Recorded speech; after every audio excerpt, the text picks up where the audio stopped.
Well, a very, very good evening, everyone. Both of you, even, and welcome to another Studio Ats Q&A Live number 231. And boys and girls, Happy New Year. Happy New Year. We hope you all had a really good New Year's Eve 2024, because technically it is 2024 yesterday. So, yeah, I got confused. I had a very quiet one. I sat and watched Sophie Ellis-Bextor strut her stuff and then some fireworks, and then not long after that, went to bed. What's the deal with Sophie Ellis-Bextor at the moment? Then, how come she's had a resurgence? What's happened there? I think Murder on the Dance Floor has come back in a big way. That is a terrible song. Really? I love it as a song. It's a terrible song. Oh, I love the groove. I love the guitars on that sound really cool, and the groove is good, and I like it. Okay. But she's done a lot of good stuff. I like our Soph. Yeah, she's great. And the band were great. Her husband is the bass player and MD. Funny that. And he starts the gig with a shark mask on, playing a Millennium Falcon bass. Can't beat that. No. What's the shark mask? I wonder. They all started in heads, masks of animals. Obviously, apart from her, because she's pretty and that doesn't need to do that. Yeah. But it was good. Yeah, I had a very chilled out. Didn't work last night. I was offered a couple of gigs last minute, and I was like, nah, I just can't be bothered. Yeah. They were a long way away for not enough money. Yeah, I got offered one of those, although it was quite local, but just like no money. It was just like, nah, I can't. I'd rather not. So there's a lot to get through tonight, but traditionally, I don't make the rules. I just follow the rules. Mr. Drew, what have you been up to? Oh, I've been quite a lot since our last show. I've sold loads of things. Sold loads of things. You sold loads of things. I know. I got it. Yeah, but you sold that. Yeah, we sold that ages ago. But that's a cracking guitar, that.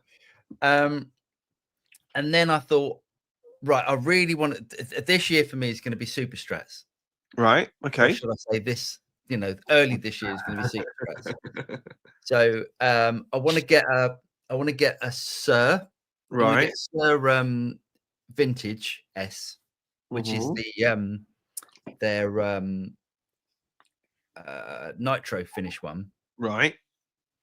Which is really cool, and it's got more sort of vintage specs about it, which I think I'm going to prefer. So we're talking to Sarah at the moment about doing something there. And the other thing is, I bought an Axe-Fx. Right. Free. Didn't you buy the super duper turbocharged industrial strength one as well? Yeah, I got the big boy. I got that because literally I've been selling so much stuff. Mm-hmm. And I'm in the process of ordering a James Tyler as well. So that is I can't order it until the 6th, but it's going to be, which I'm quite excited about, because isn't it funny about James Tyler? I went from being, I can't get past the headstock. Yeah. Like, oh, I quite like the headstock, to like, I can't get past the finishing. Right. Oh, I quite like that finish. It's a weird thing. There's something that's twisted in my head. But what I'm going to do is I think I'm going to go for quite a plain sort of finish. I'm not going to go for their burning water and all their. They do like their posy finishes, don't they? Yeah, they're a bit too much for me, to be honest. They are a bit too much. So I'm going to go for a bit more sort of classy, non sort of 80s finish. Nice. And yeah, but it's all custom builds, so it's quite exciting. But God, they're expensive. Any New Year's resolutions? Nope, nothing musical, I should say. So right, yeah, nothing there. But I'm quite excited about the Axe-Fx. I'm doing a video this week. Right, I'm gonna release a free pack, so people can get into that and stuff. Nice. But yeah, the Axe-Fx the effects are on the Axe-Fx are next level. They're just like, like you plug in the Core Cortex and you go, oh, these effects are good. you plug in the Acoustic, and it's just like it's a It different. is twice the money of a quad Cortex, though, isn't it? No, it's not twice the money. Is it not? No. I mean, don't get me wrong. It's another £1,000. So it's 2.5 then. Yeah. Right. Okay. They're about 2.5. But you can Still. see why everyone uses them. I mean, this is the one that, if this is what everyone uses. Yeah. All the big bands use an Acoustic. They don't use anything else for some reason. That's a lie. There are people that use other stuff. I still. It's funny, we haven't gigged since you last had an Axe-Fx. Yeah. But I still think the sound you had with the Axe-Fx was awesome. The fact that there was no stage noise, but the sound out front sounded amazing. Well, that is the patch I'm giving away, because I saved that. I saved that patch, mm-hmm. and I've loaded it into the Axe-Fx. I'm going to give it away. Well, it's actually on the website now. If you want to go and download, if anyone has got an Axe-Fx, they can go and download it from the website. Cool. Yeah. Really pleased. Anyway, what have you been up to? Another, I think because of where Christmas fell this year. Yeah. We had. I know I always refer to it as Crimbo Limbo. The 3 days in the middle where you kind of like, what do we do? What do I do? I was desperate. That's a good word for it. I was desperate to get back in here, to be honest. Mm-hmm. I'd had enough of family and stuff. Yeah. So I used the I'm self-employed excuse. And I've started creating some more capture packs for varying formats. So after the Headrush video, I've started doing Headrush packs, which people are bringing and people are buying, which is nice. But since the last round of auctions, I picked up. Hang on, I can do this. I can do this. I'm technical. I picked up one of. No, wrong way. It is there. What? I can't see it. What the hell are we looking at? I can't see anything. There it is. Look. What? A little bit of Kemperage. Ah, there it is. It's hiding. Yeah, I see it now. Yeah. Got it. Yep. A little bit of Kemperage. And I've done some packs for Kemper. And I'm continuing to do so. Nice. At this point, I want to come on, steady. Right. At this point, I need to give a massive shout out to the tech support team at Kemper. Wow. Right. So get this. It's the day after Boxing Day, so the 27th. Mm-hmm. And when that Kemper came from the auction, still had the peel off label on the front, never used. Yeah. Ever. Booted it up and it had a really old operating system firmware on it. So I went online, went on to update to the latest version of the firmware, and I had a problem. It wasn't talking to the thing, and I was like you do. So I thought, right, there's no phone number. Of course, there's no phone number. It's the day after Boxing Day. Who's going to be working? Drop them an email. So I resigned to the fact I wouldn't do anything before the new year.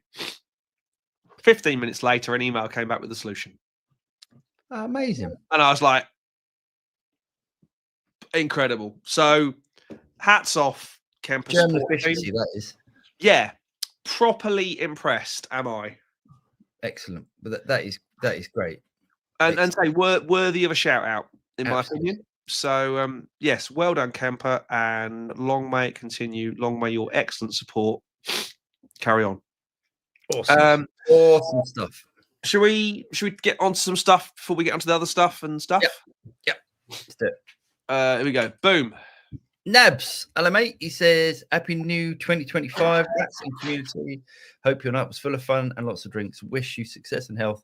Cheers for a safe New Year." And you, Nabs. I didn't have a big one. It was nice. I was quite a quiet one. Yeah, nice. Jeff, greetings from Brisbane. This is certainly a pleasant and welcome surprise. I thought you were having a break for 2 shows, not 2 weeks.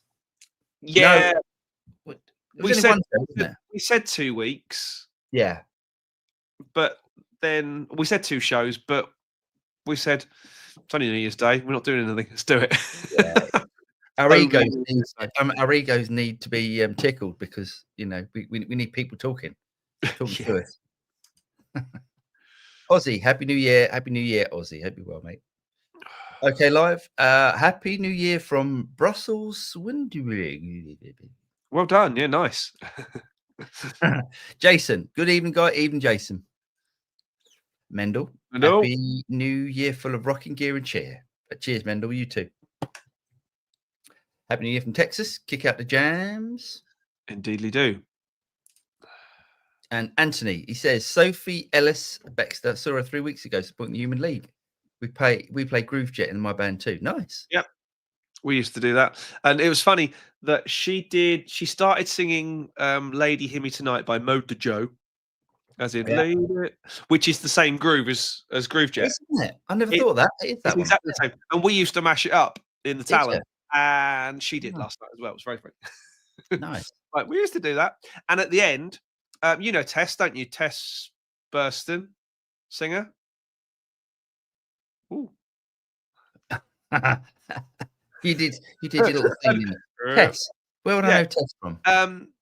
Singer, amazing singer. Danny. Oh, she won a Kirsten's lot. Yes, yes, as well. Yeah, and she was in the choir at the end doing all the big. They did Like a Prayer, Madonna. Oh, cool. And she was in the choir. Oh, yeah. Yeah, she does a lot there, doesn't she? That girl has got a set of pipes. I think is the official phrase.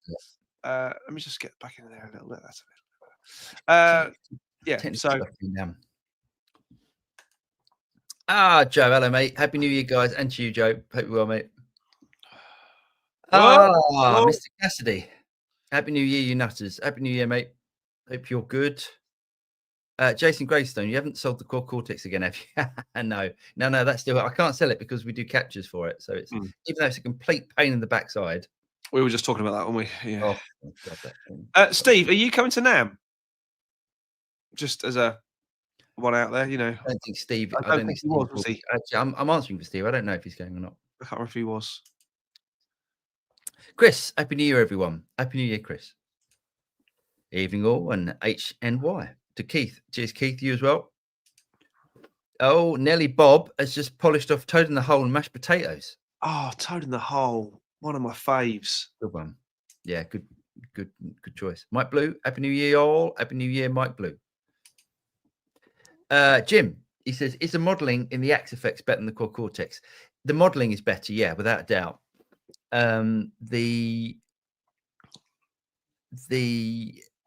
Unfortunately, the Axe Effects doesn't capture.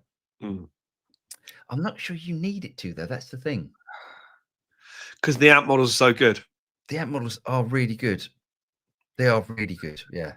There's some I don't like. Yeah. But the thing about the Axe Effects is you plug it in and the first effect isn't like doom metal. Yeah. It's like and everything's usable and it's well programmed and it's great. Well, you know, I think the thing about the Quad Cortex, and it shows you the sort of preference of the people that make it, because Quad Cortex is made by the guys that make Black. What's the amp? What's the bass amp, James? You've got Dark Glass. Dark Glass. They make all the Dark Glass stuff, and you can tell their preference is for sort of metal and tech metal and that sort of stuff. Yeah. Whereas, and I think that's why Rabeer's done so well with them, because he's, you know, Rabeer's just an astonishing player. Yes, but he's very much into that sort of progressive metal sort of stuff. While the Axe Effects is a lot more varied, I'd say. Yeah. Dave, hello mate. He says, Happy New Year, fellow rodents. Join you tonight from a nice little restaurant in Burgu, Malta. He's always away. Oh, love Malta. He's always away. I love Malta. It's one of my favourite places. I don't think I've ever been. It's awesome. That's it. Isn't it? Mm. Nick, Happy New Year, and to you, mate. And he says, greetings from Wellington, New Zealand. Nice. Must be quite early over there. Yeah. Ben from AMS. Hello, mate. He said, Happy New Year, guys. Check out Ben's amazing amps. That's a beautiful thing, isn't it? Oh, that amp is beautiful thing. Fantastic, yeah. It's a really good amp. It's really good. Anton, Happy New Year all, and to you, Anton. Nick, are you guys attending NAMM? James is. I definitely am. I'm 90% not. Oh, only 90% not. Yeah, I think there's a chance I might just sort of get a loss. What happens with the flights now? They just get stupid expensive. Not always.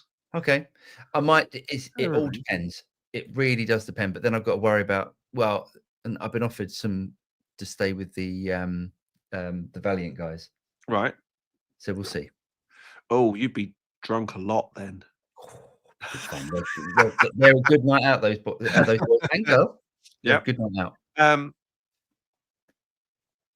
Yeah. I mean, my NAMM diary is filling up already because, as we've said, NAMM this year is a me thing. I'm not working for anyone. I'm not going out there Nice. on anyone else's dollar. So, yeah.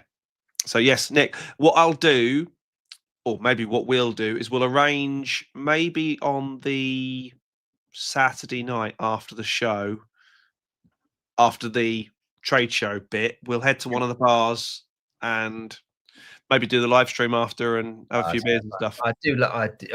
So now it's coming up close. I'm going like, oh. It's the NAMM hang. That's the reason to go. That's the only reason I want to go. That's the reason to go. Yeah. I had such a good time in at Guitar Summit. Well, I'm coming to Guitar Summit no matter what. This time. Guitar, you've got to come to that. It's fantastic. Mivani, not Mivanwi. Yeah. Mivani 84. Happy New Year, Paul, and to you, mate.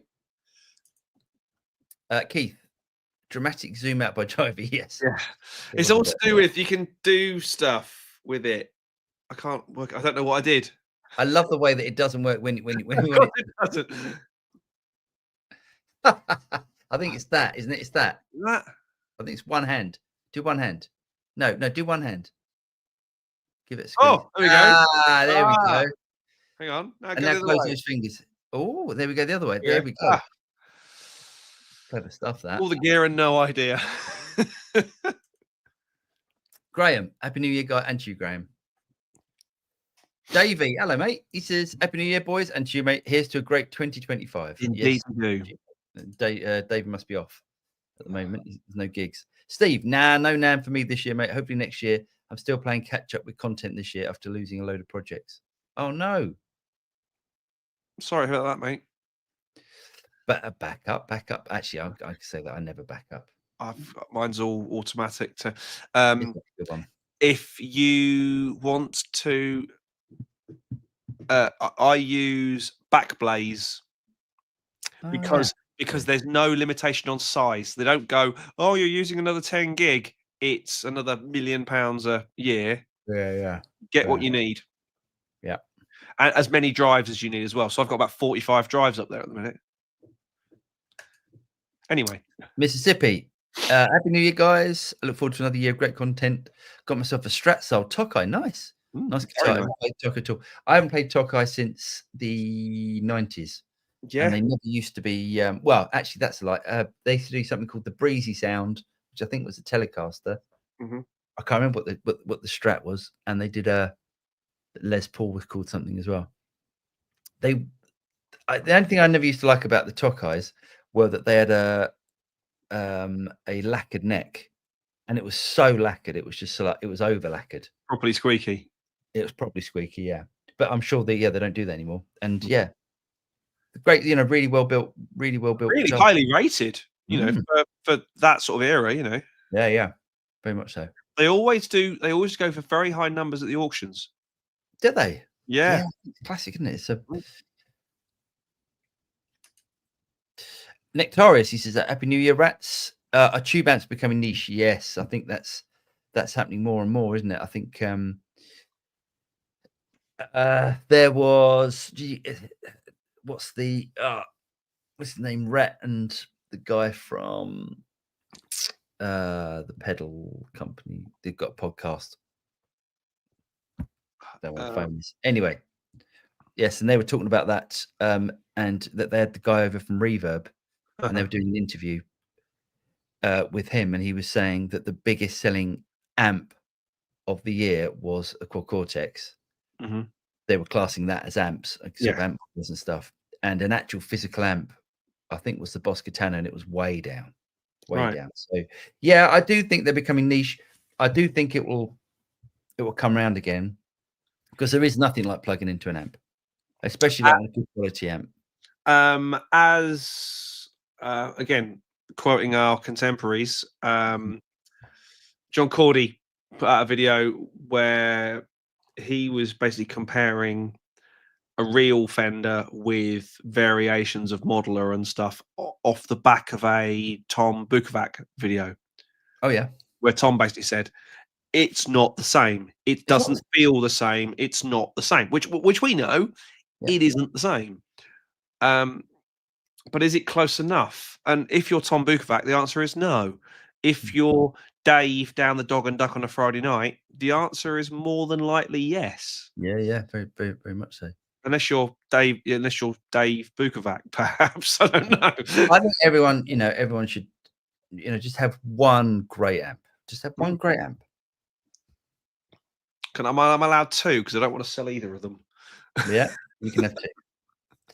Come on, then. Todd 8. How is your Amplified Nation amp held up? Really good. They're great. They're really, really excellent amps. Really good amps. You can't. Yes, if you're looking for that Dumble sort of thing, absolutely brilliant. Really well built as well. Bertrand, Bon Année du Quebec. Absolutely. That too. I think that's Quebecois for Happy New Year from Quebec. Oh. Nick, it's 9 a.m. here. I'm not usually awake at this hour. Oh, nice though. Good work. Good work. Summer.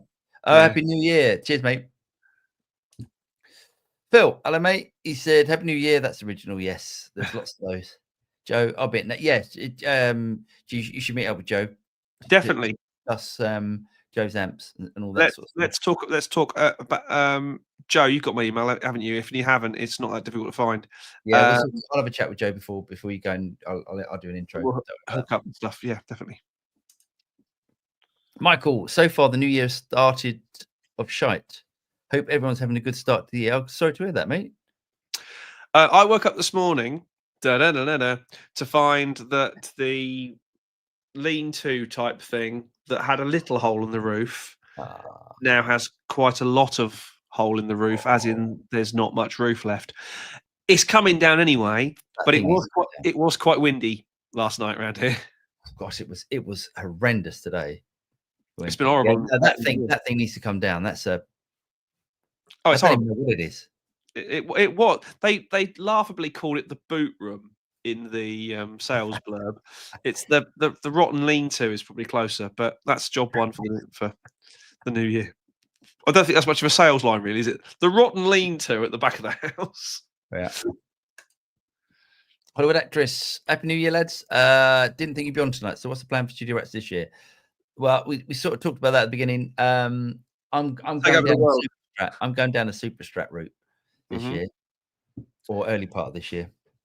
And as I'm now officially self-unemployable, it will be content and videos and captures for me until the end of time now. Self-unemployable? Yeah. Well, I'm not. Well, no, as in because I've been working with other companies and doing contract work and stuff for other people, whereas now I'm not. It's just me. Excellent. Best way. Yeah. So yeah, it's all good. Awesome stuff. Nick, it sounds good. That NAMM hang is what it's all about. It sure is. Yeah. Yep. And the fact that us Brits and Europeans get to go somewhere vaguely warm for a week in January. Let's not forget that. I remember last year. Last year I sat out by the pool back at our hotel. Yep. Oh, that was lovely. That was. Yep. Keith, so you can catch Namthrax. Yeah, that's the only. I always come back with it. I hate that. Yeah, we all do. You put 40, 50,000 people in the same rooms, in the same AC for a week. It's going to happen, isn't it? I think you just have to take around some gel. Yeah. Just take around some hand gel and stuff. Constantly wash your hands or wipe your hands. Yeah. Your hands going to be in a right old state, but. Yeah. Jim, I run my modelers into the front of or effects return of my Bugera 333 tube amp into Marshall 1960A 4x12. Wow. And it sounds better than using cab sims or IRs into an FRFR. Yep. Nice one. Definitely. Because you get the movement of air. Yeah.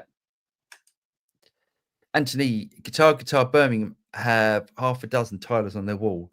Tried a US black gold schmear, and now don't know if I want that or a Valiant.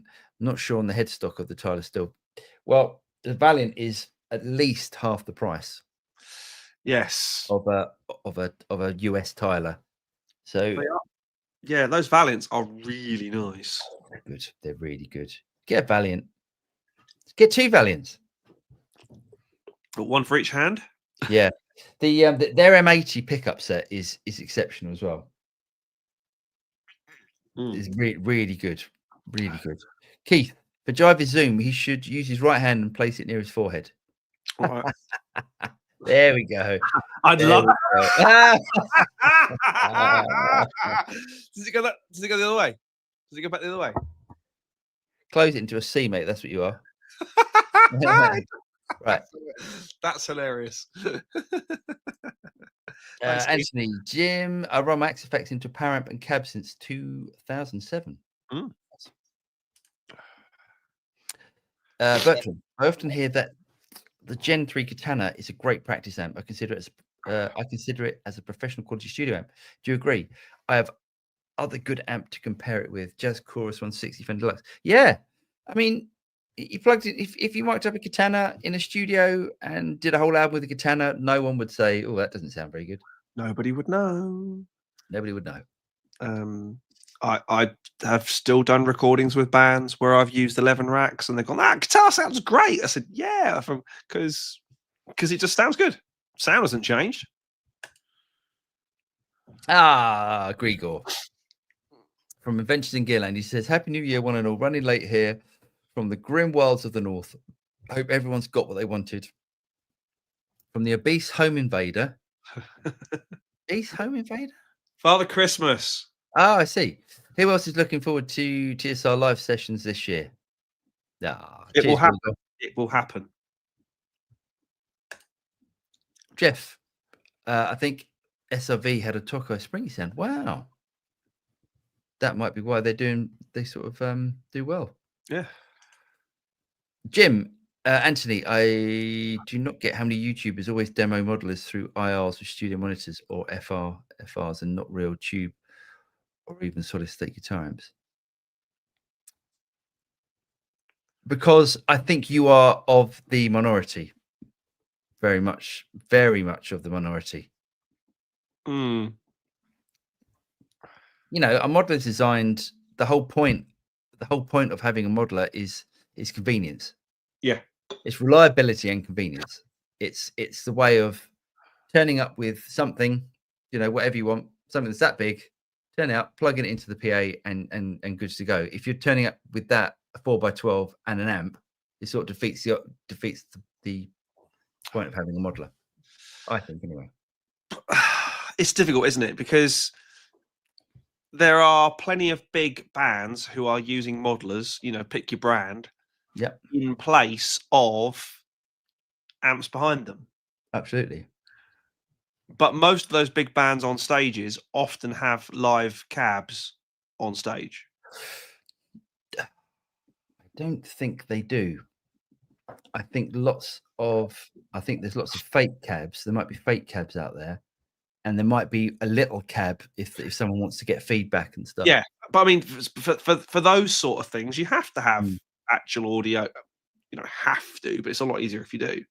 Yeah, you still get feedback without a you know, the speaker in front of you. Yeah, the gain off the front of house PA is often enough.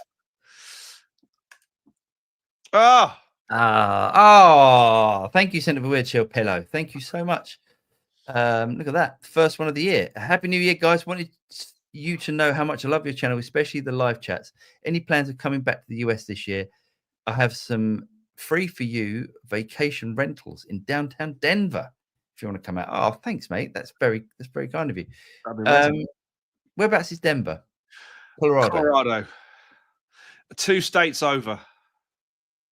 See, that to me goes, it's a short drive. But it's not. No, it's about 2 days. It's like, it's hundreds of miles, hundreds and hundreds.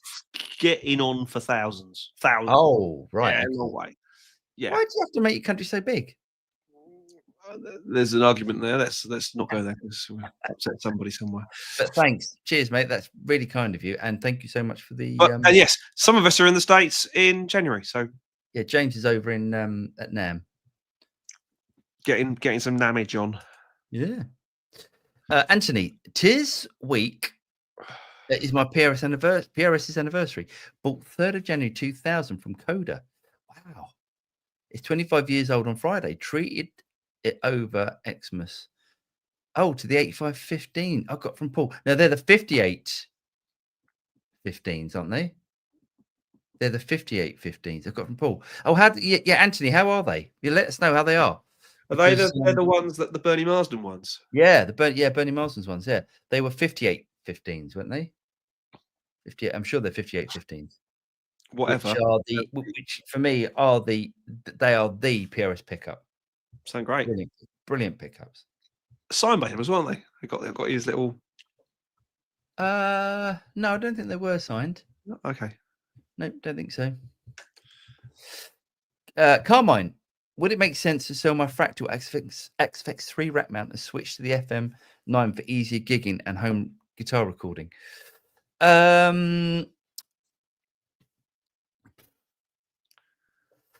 Okay, so I think the thing is, if you've got something that is worth that amount of money that's sitting on, it's the same with the Quad Cortex sitting on the floor in front of you. If you're playing the sort of places where most of us play, there's normally Dog and Duck in Croydon, and there's and there's normally a drunk. What does Greg call them? A drunk Ethel or something? Yeah, a moron normally. Yeah, normally with a glass of Chardonnay, and she puts it next to it, and then someone tips it over. I wouldn't go anywhere near the floor units. So no, personally, I would stick to the XFX3. The XFX3 is more powerful than the FM9. I'm guessing, unless you've got a really old FX3, I'm guessing, and the FM9s are now have got past that. But I personally wouldn't. No. I haven't got it here, but I use a little who make them?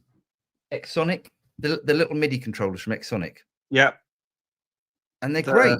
Yes. And if a beer gets spilled on one, you're not gonna want to. You're probably gonna want to murder the idiot that does it. But it won't. It's not. The end of £2.5 worth of kit. Exactly. Yeah, I mean the FM9's not £2.5 grand. I think it's about 1,800 quid. All right. Anything over 500 quid is upsetting when it has a beer pipe. Absolutely. Absolutely, yeah. Well, and yeah, even before 500 quid, it's upsetting. Mike says, have you tried the Panaverb, Jack White's new monster? No, Adam from Czech, who I speak to, has got one, and he says it's great. It's really hard to break up. Apparently, it's really loud and doesn't break up. Oh. So I'm guessing he uses that for just bungs a load of fuzz pedals in front of it and stuff. Apparently, not really my thing. Apparently, we dropped out, but now we're back. Hey, Pete. Hi, chaps. Hi, Pete. Hope you well, mate. Graham Campbell. The ending to my 24.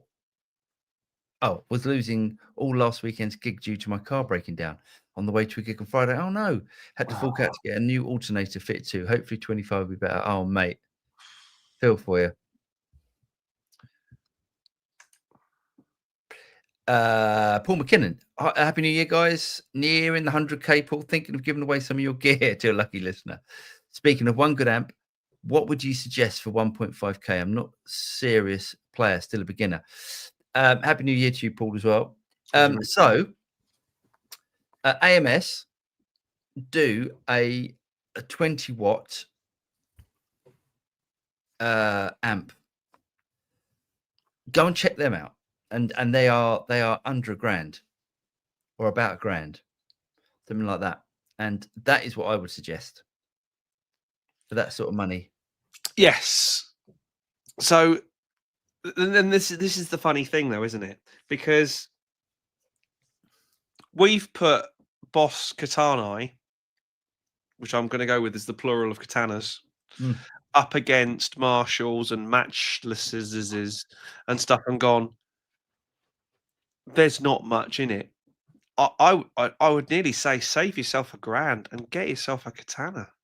If you're not in that sort of headspace where if you're in the space where you want to go out and spend some serious money on a tube amp that's beautiful, absolutely what Paul just said. Yeah. But if you want something that's going to tick every box for 19 and do it 99.99% of the quality of that, a katana is going to be up your alley. Yeah, I agree. The katana's great. Yeah, that sounds great. We've done plenty of videos where we've compared them to seriously expensive amps and gone. Yes, there's a difference, but it's not that big. There is a difference, but it's not that big. I'm taking my brother-in-law shopping next week because he's got it into his head he wants to buy a Taylor acoustic, and I said, $1,500, £2,000 on a Taylor is quite a step up from what you're currently playing. A student Yamaha acoustic. Why a Taylor? Why that much? He said, a lot of it is because I can, and I don't want to lose money on it like I would if I bought a cheaper guitar. And he's right. He will lose money. He will lose money, but not as fast as he would if he bought, I don't know, something that's not one of the bigger names. Yeah, I mean, I'd still recommend getting a secondhand. Martin, secondhand. Well, yeah, might not. Yeah, I mean, yes, I think I probably would, but I've got a Taylor, and yeah, the Taylors are great. I think Taylors are the PRS of acoustics. I think you're right. Well, Martins are the Gibson. Yeah, even though Gibson make acoustics, but yes, they've got more vibe, haven't they? But yeah. Taylor's perfect. It's a perfect, like a PRS. This is perfectly made. Yeah. Never gonna get your fizzing. Oh, I don't know. I think Taylors are really good, but yes, it's a different thing. I've played some really good Taylors, but I've also played some really bad ones, but they were very much at opposite ends of the price spectrum as well. Yeah. Anthony, yes. 548 5815s. Yes, I think he's got mistypes. He's done it again. Yes. Over 1,000 miles to NAMM, but we have gorgeous mountains, skiing, and marijuana dispensaries on every corner. This sounds like a place for us. If you ever met Paul and I in real life, it so doesn't sound like us at all. Yeah. Well, we're probably past the legalized marijuana. Wouldn't that not be fun? Yes. Anymore? So a couple of not even a couple of years ago, probably 10 years ago now, I flew out to meet Rex in over 10 years ago now in Salt Lake, and we drove from Salt Lake City to Las Vegas to do a gig, and then from Vegas on to NAMM in 2 days. That was quite a road trip. Yeah, and it was quite snowy in Salt Lake as well, which was good fun. Nice. 58. 58, yes. Don't worry, we got you, mate. Hollywood, the Talk of Modelers, my Guthrie Govern's clip. He said he always played amps, but it's gone the modeler route as it gives him freedom. He has a cab on stage to provide the amp feel. Yeah. It's good enough for Guthrie. It's good enough for all of us, isn't it? Guthrie was using an FM9 in the clip I saw with a Laney cab behind. Hopefully not the 4x12. The 4x12. That's not making it much easier than carting the real thing around, is it? Yeah, not is it? Anthony, yes, 5815s are great. Prefer them to the BK Mules. I've had in it for the last 18. Nice. Good. Yeah, good shout. Oh, Anthony, I'm playing that PRS through your XFX patch while I'm watching you. What do you think, Anthony? Have you just downloaded it? Well, it's only just been up, so it must have been. Yeah. Oh, here he is. God, honestly, there's any reason we were doing this show because of Pet. He said, I'm here, lads, Indian and a cold one to welcome you both into the new year. Nice. So what I'm going to do, we're reaching that 100,000 subs. Should get it in the next couple of days. I think I'm going to have an Indian to celebrate. Oh, I could go a curry. Yeah. What have we got? How many to go? There is 163 mate. to go. 163 to go to 100 squillions. That is a great way to start the new year. Yeah, definitely. I mean, it's been on the card since last year. Yeah. I wasn't expecting that last 20,000 was a slow slog, wasn't it? Well, it gets quicker and quicker, doesn't it? As you been doing it longer, but yeah. Keith, talking to floor units, I saw a guitar player at a club with a pedal board with a GT1 MIDI controller and wireless, all wrapped in cling film. Yeah, that makes sense. But the only thing, cling film's not strong enough to deal with stamping on, is it? No, but it's strong enough to defend the occasional spillage from a random point, isn't it? Random Sharon, yeah. Karen. Yeah. Keith, I have a photo somewhere. Yeah, that's a good photo. Jeff, more on SRV's Tokai. The cover of Texas Flood is from a photo of him playing the Tokai. The logo is visible in the original photo, but there's no logo on the drawn cover picture. Awesome. I didn't know this. This is good. Every day's a school day. Graham, very underrated amp is the Fender Super Champ XD. It has a valve side and a digital side. They can be got for next to nothing and used and sound great. Good tip. Darren V, Taylor pickup system, not good. I mean, if I was him, yeah, I would avoid well, I wouldn't avoid it. I wouldn't get a Taylor with a pickup system in it. Why not? Well, apart from the fact that it's not good. Well, no, just any pickup system. I think I want to spend the money on the guitar, not on the pickup system. Yes, yeah, I get that. And so my Taylor over there is the bottom end of the US builds. Right. What is this? This is a 310. But this is like the US, the start of the US. So they're not cheap. I've got it strung up Nashville Eye, yes. But really, really good guitar. But I'd rather buy this than I would, the next one up or the one below, I should say, with the pickup system, because it's never as good as miking up. Acoustic guitar is never as good as miking up, and unless he's going to be gigging, and you can always retrofit if you really want. Actually, I wouldn't even do that.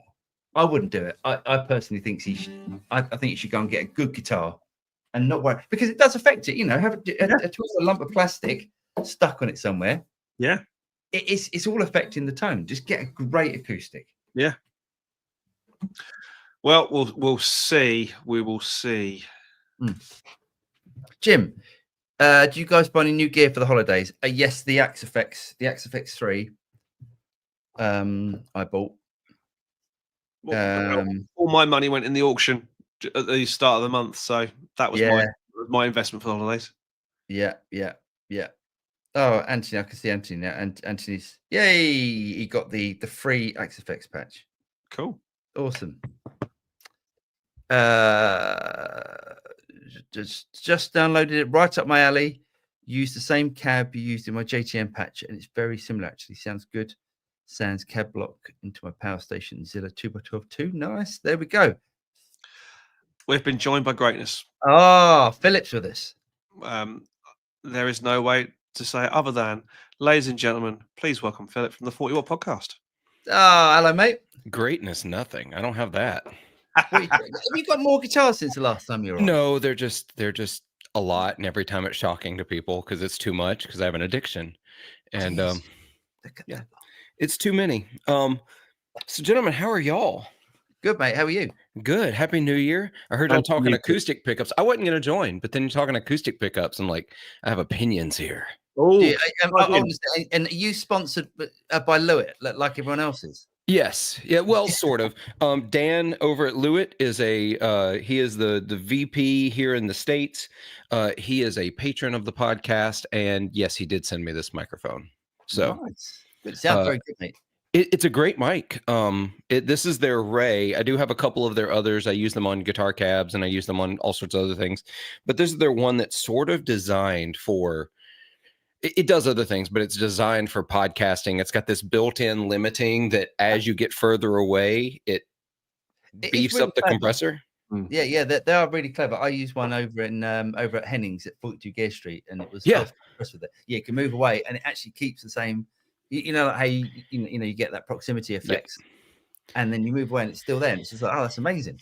Which is great for someone who has ADHD and is fidgety like myself and can never stay in the same space. So, go on, mate. Go on. What's your opinion? Oh, somebody else mentioned it in the chat though. I've played a whole bunch of pickup systems for acoustic guitars, and every one of them is some level of compromise. Right. The K&K Pure Mini, nothing else has sounded as natural sounding to me as the K&K. I'm with someone who said they didn't really like the Taylor pickup system. I don't. I had the Anthem in another guitar. It's actually, you can see it. It's the one guitar that has the side preamp. I put that one in myself. It had another one that was in it. That's a Larrivee, and it had a terrible preamp in it. And so I put in the Anthem. Sounded great. I thought it was the best until I put a K&K in a guitar, and I was like, oh, never mind. Okay, so my question, and I'm just going to get this because I need to show you. Sure. Oh, hang on. Oh, right. So on the guitar that I shouldn't own because it's a much better guitar than I am guitarist. That's most of my guitars. It is. I don't recognize that logo at all. That's it's a Patrick James Eggle. Oh. But it is a thing of absolute beauty. I mean, flame maple back and sides. It's a lovely thing. It's a way better sounding guitar than I will ever make it sound. But it has a pickup in it. But it has a passive system in it. So there's no cutting into the bodywork or anything like that. Sure. But I do have to use. I've got a radial stomp boxy thing which acts as the preamp, and because there's no cutting in and no sort of chunks of wood out of it other than the scratch that I've put in it where I tried to shut the door on the bloody thing, there is no. It's the closest thing I've found to a pickup system because it's not a system. It's just it's an act. It's not under the bridge or anything like that. It's a microphone inside. It's a microphone inside. It's a microphone inside, so it can still feed back like a what. But surely that just sounds like. No, it sounds great. It sounds really, really good. Interesting. I can't remember which system it is, but it's referred to as the passive system, not an active system.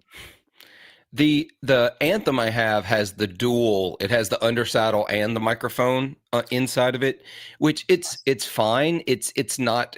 Once again, it's a compromise. It's not a great microphone. Otherwise, you end up with that that you're talking about. Yeah. The K&K is so ingenious. It's I assume they're piezo, whatever. But there's 3 sensors and they go underneath the bridge plate and they attach underneath at the treble bass and one somewhere in the middle to sort of get the full resonance of it. And then they both, mine has the preamp on board because I felt like I needed that because I didn't have anything that would go on a pedal board to be a preamp. And it just is the sound hole mounting one, just right next to the sound hole. But honestly, I keep thinking about taking that out and just running it direct to the output socket and using something outboard. But it sounds incredibly natural, doesn't feedback. And also there's nothing under the saddle, like separating the saddle from the wood of the guitar. Yeah.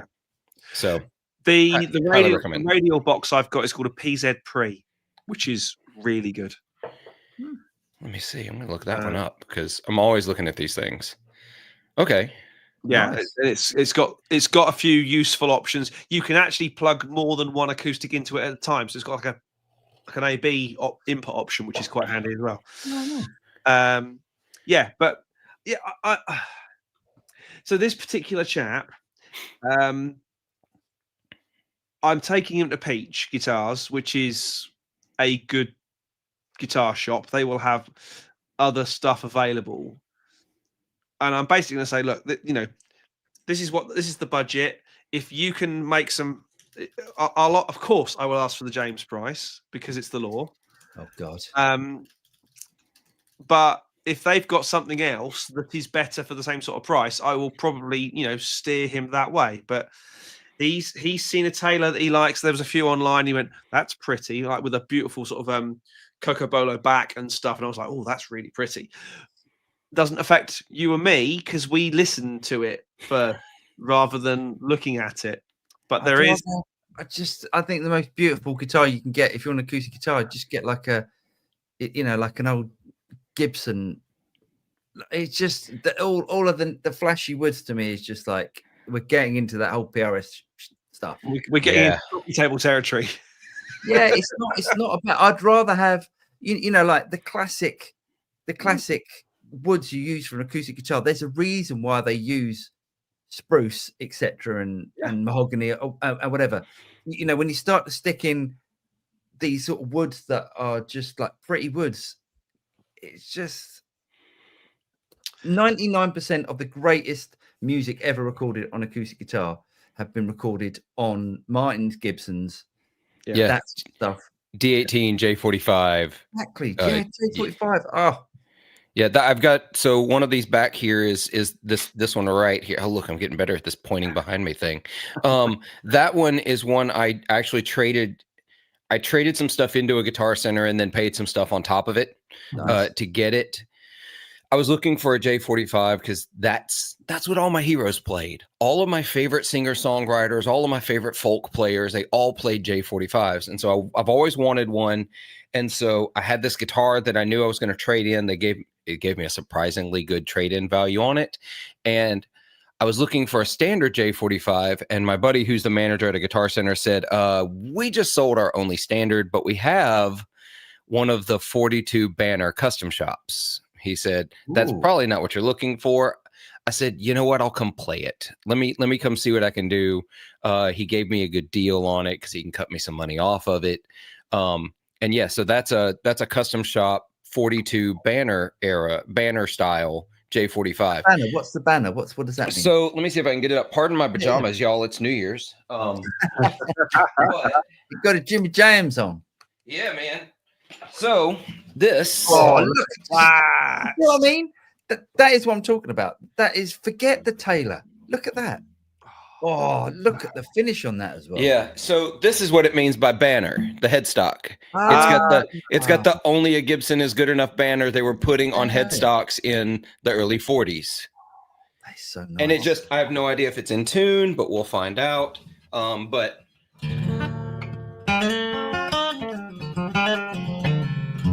it is not in tune, but that's okay.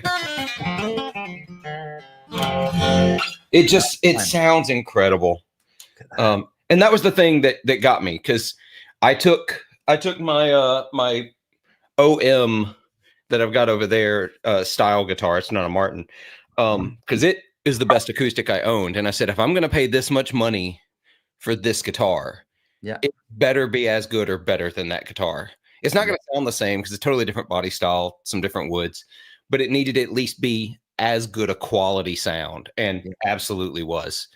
It's just a monster guitar. So I recommend shopping around for a great J45 or a great D18. There's a reason those are the main highways of acoustic instruments. Yeah.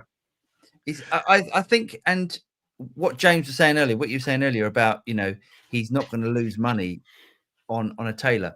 He won't lose money on that Gibson because that Gibson in 10 years' time will be worth at least what he paid for it. Yeah. Taylor, I don't think it would. I think you can lose money on a Taylor. I think Taylors don't appreciate the way Gibson and Martin do.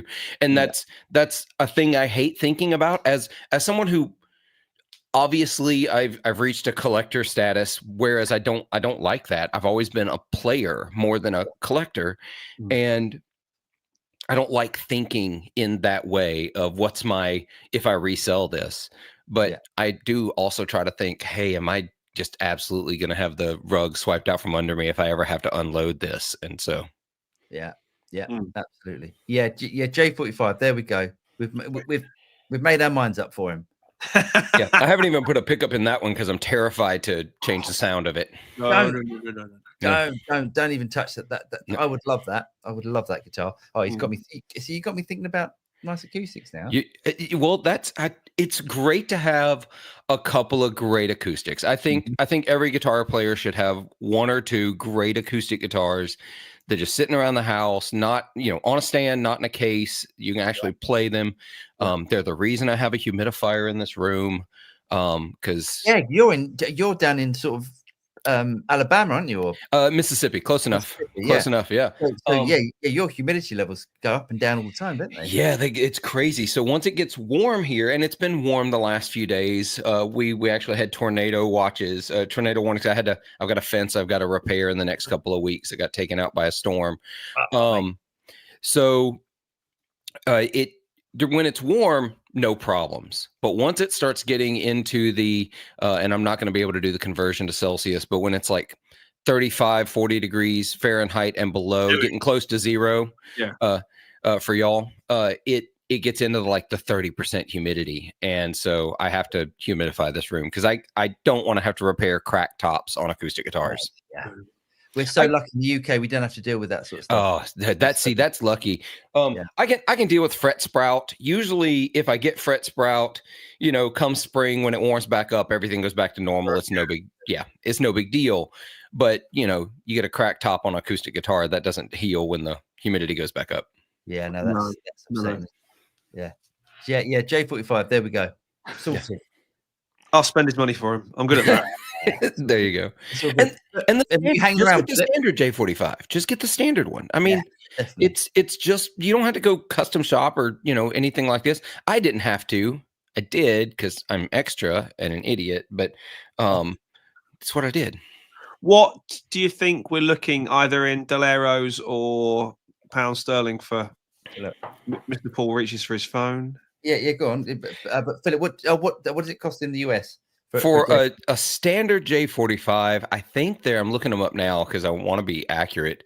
Yeah. You're probably, for a new one, you're looking at $3,000. Right. So they're not cheap by any means. The used market is great on J45s here in the US right now. I can find a used J45 standard for like $1,700, $1,900. So same $1,650 on eBay. Right. For J45s, 1,800, 1,800 quid, 1,850. Yep. So yeah, you're looking about. Hey, this is a classic.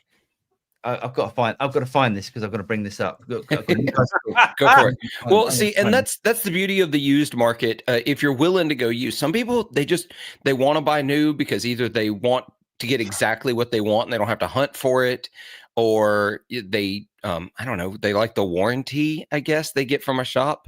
I don't know, but if you're willing to go used, you can do really, really, really well with both Gibsons and Martins right now.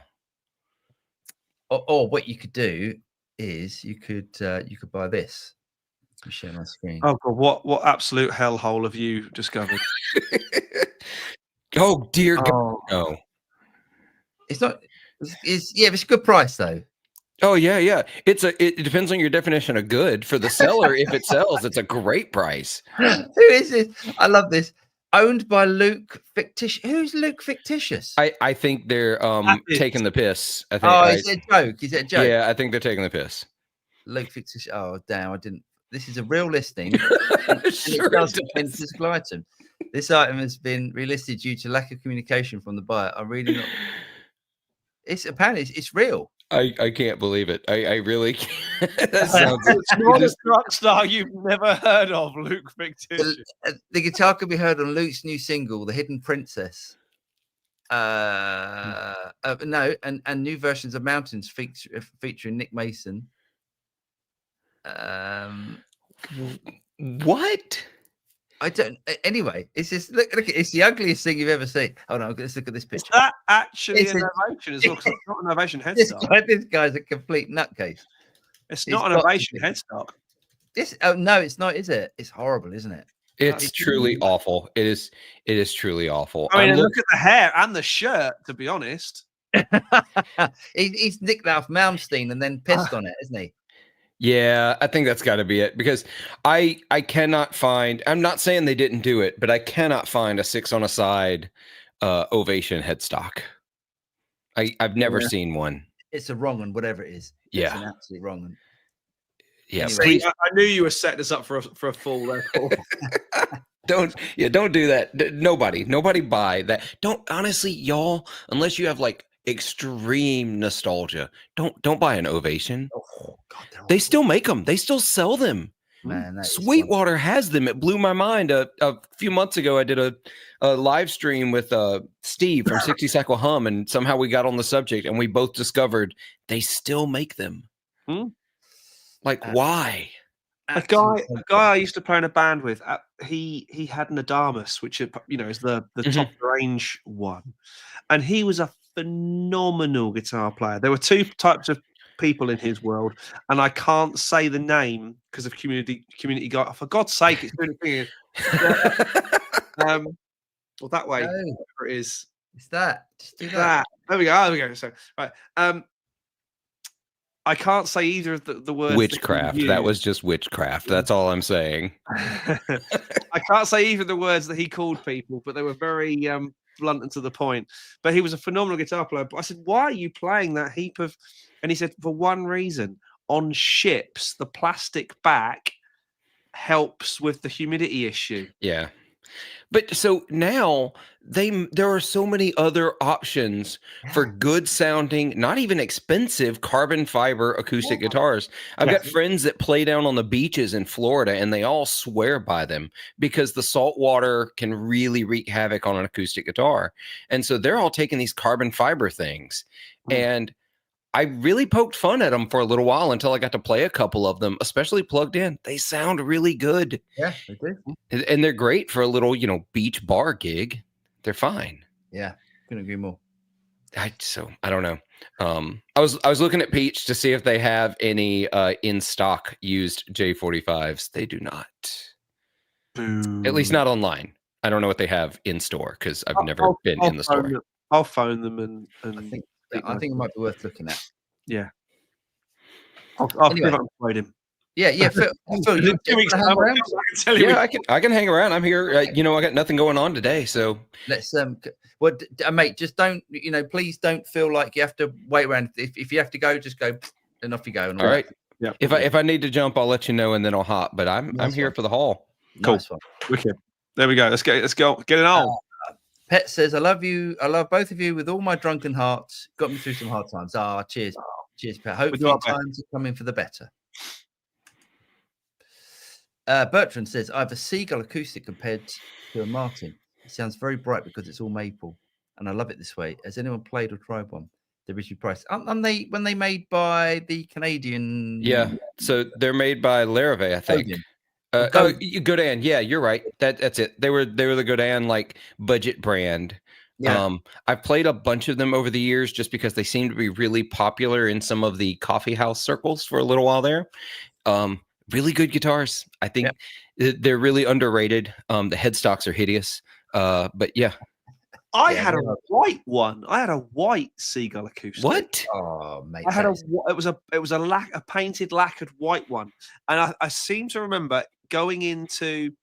So in Ipswich, there were about 3 music shops, of which 2 of them sold electric guitars, and then there was the classical and violins and violas and cellos shop that also did acoustics. And oddly enough, it was the one that when Ed Sheeran did a hometown gig, he came in to buy an acoustic guitar to then go round the corner to play on the town hall steps.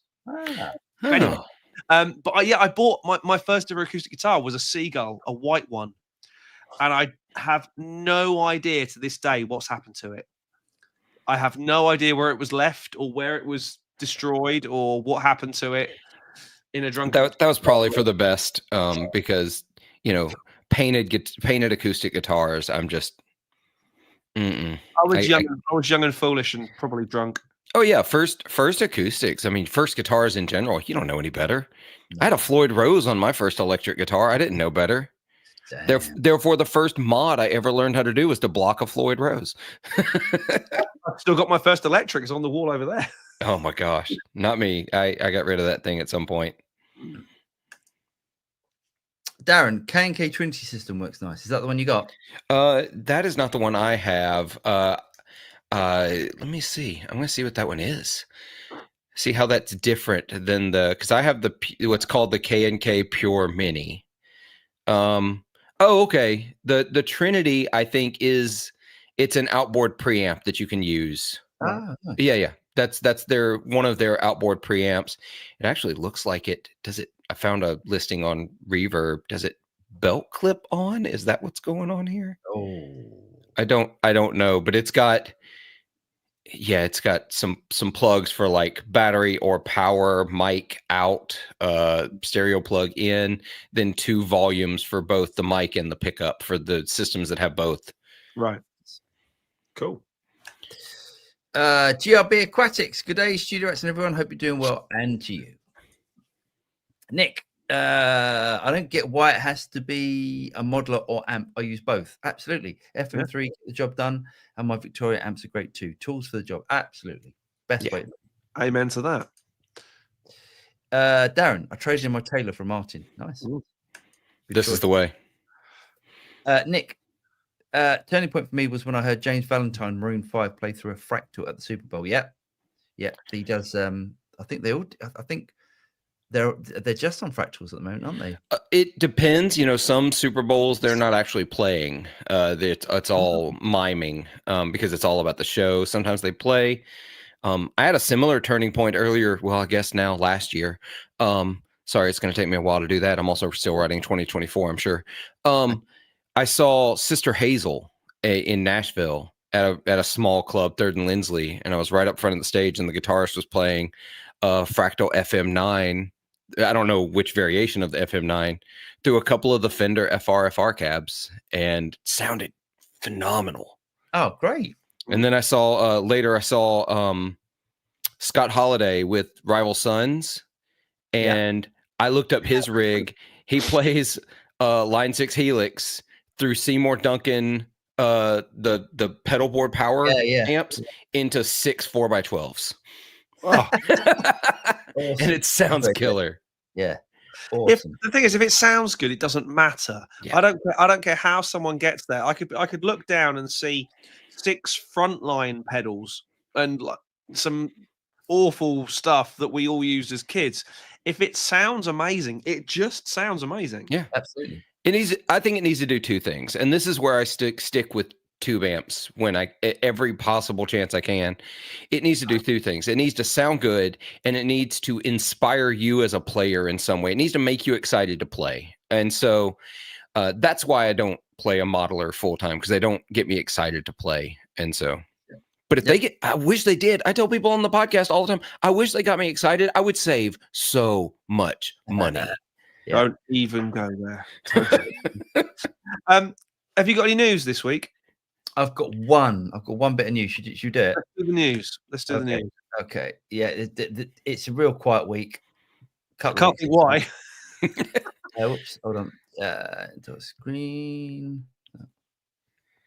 Okay, so literally, this is the only bit of news, which I thought this is bonkers as well. So this is Fender Japan. I mean, it's almost like Fender Japan are a completely different company. 100%. So and in lots of ways, a cooler company. Yeah. So what is different about this guitar? 24 frets. Yeah, 24 fret Fender. 24 fret Graphtec saddles. It looks like a 2-post bridge. Yeah. I kind of dig this. Does the top horn look different to you, or is that just me? I think it's an illusion because of the longer fretboard. Yeah. Yeah. That's a good. So approximately $1,182. What? That's Japanese. Oh no, no. It's converted to dollars. Wow. What? Look at that, and it's got an. It's. I love that. I love it when they do the open. Yeah, me too. I take it off anyway. So yeah, me too. Me too. Yeah. also, it's got the if you go back, it's got the sculpted heel. Yeah. Cool, isn't it? That's really cool. I like that. I like the color as well. Yeah. Yeah, it's all good. What Fender USA? What's wrong with you? Why can't you do cool stuff like this? Well, when Paul and I went into Guitar Center in Hollywood, there was a whole range of guitars that either they had just for them that we'd never seen. Those sort of vintage, they were like kind of vintagey, almost. No, they were custom shops. They were custom shops that we'd never seen. You just don't get them over here. They were wild colors. They look like what's it called? Steampunk guitars. They look really cool. Oh no, they had. It was really. It was. I can't remember what was different about it. It had. Maybe it had like a gold foil in the neck or something. They were really cool guitars. Yeah, it's like a. I think it's like a Guitar Center special. yeah. I'm looking to see if I can pull up the Hollywood Guitar Center. Oh well, no, I've been in other ones as well where they've got the same guitar. Oh, they've got the same thing. Yeah, yeah. I think it's a Guitar Center special. I'm sure that they do their fair share of custom specking out custom shop guitars. I mean, I know every shop does it, but the Guitar Center probably does a lot of it. Yeah, because they've got the buying power. Exactly. Or not, depending on how you follow their financial. They've got to be the biggest. They've got to be the current biggest purchaser of guitars anymore, right? With Sam Ash gone. Yeah, it's probably between them. Well, not Sweetwater, or for God's sake. So the reason think about Sweetwater, Sweetwater has this big warehouse and it's huge. It's a massive warehouse, but it's still only one physical store, whereas Guitar Center is 214 stores across the U.S. Oh, I see what you're saying. Yeah. Yeah. So. Yeah. And they're all varying levels of good or bad. And I'll be honest, the Guitar Center has done a great job of kind of the ones I go into, even down here in the South, that aren't the biggest ones, although the Nashville one is, honestly, I feel like the Nashville one is more the flagship now than even the Sunset Strip one. Wow. But they're really stepping up their game. I've been really, really impressed. I was fully prepared to be completely disappointed when, new CEO, new management, and just to watch it continue to plummet. But my buddy who works in management in a Guitar Center, he said they've been investing in education of employees, educating them on gear so they're not so clueless all the time like they were. They're hiring more, so they have more people in the departments again. Like my local one, good luck anyone ever being in the drum section ever. Yeah. The counter wasn't even used. It was just stacked with boxes. And so, that seems to be changing. I've been really impressed. So I'd be really surprised if they weren't the number one buyer of like Fender Custom Shop and stuff like that. Yeah. The Guitar Center in Anaheim is poor. Oh, that's depressing, isn't it? Yeah. It's poor. Yeah. Well, Anaheim, no one, I mean, they do, but nobody lives in Anaheim. Yeah. People come to Anaheim to go to Disney for a week and then go back to wherever they come from, Yeah. So it's just really, really, it's a complete and utter town that exists only for the convention center and Disney. That's what they exist for. County is Orange. The place where we go is the block at Orange, which is like, not Anaheim per se, but Orange County is quite an affluent area. Oh yeah, definitely, 100% is. But it does not surprise me. I've not been in that Guitar Center. At least I don't think I have, because I don't exactly go to California very often. But I think when people think Guitar Centers or music stores in Southern California, they don't think Anaheim. They're going to go the Guitar Center y'all went to there in Hollywood, and which is a cool store. It's a real cool store. And it's, I believe, currently it is the world's largest dedicated music shop, as in for square foot floor area. Yeah. For like customer accessible floor square footage. Yeah, I think you're right. Which I mean, it's about to be superseded by Thomann by about 200% when their new building opens. But at the moment, I think it is. The other one that I really want to go to, and I would have probably been to already had it not been the back end of Beyond, is I really want to go to Sweetwater, because the Sweetwater campus is off the chart. It's killer. I've only been, I've guessed technically twice, but on the same trip, there and back, and I was passing through the area, so I swung out of my way, to make sure I ran by Sweetwater to see it, and it was still under construction, so I haven't even seen the fully finished version, but it is massive. But the size of the shop is dwarfed by their warehouse. Yeah. The warehouse is the most, and I've only seen it from the outside. I have friends who have been inside, but it's the most ridiculously large warehouse of guitar or musical equipment I've ever seen. Thomann is, I can't compare them because I don't know the numbers, but having done the Thomann trip with Paul, we were kind of wheeling our jaws off the ground at every single opportunity. It was ridiculous. Yeah. Right, couple of things though I wanted to say at this point. So and these are both things kind of vaguely relevant. Just before Christmas, the Thomann team dropped a video about Hans Thomann and his journey, which is quite interesting. It's depending on if you want the German version, which quite frankly was useless to me, or the interestingly overdubbed English version, and I'll say that to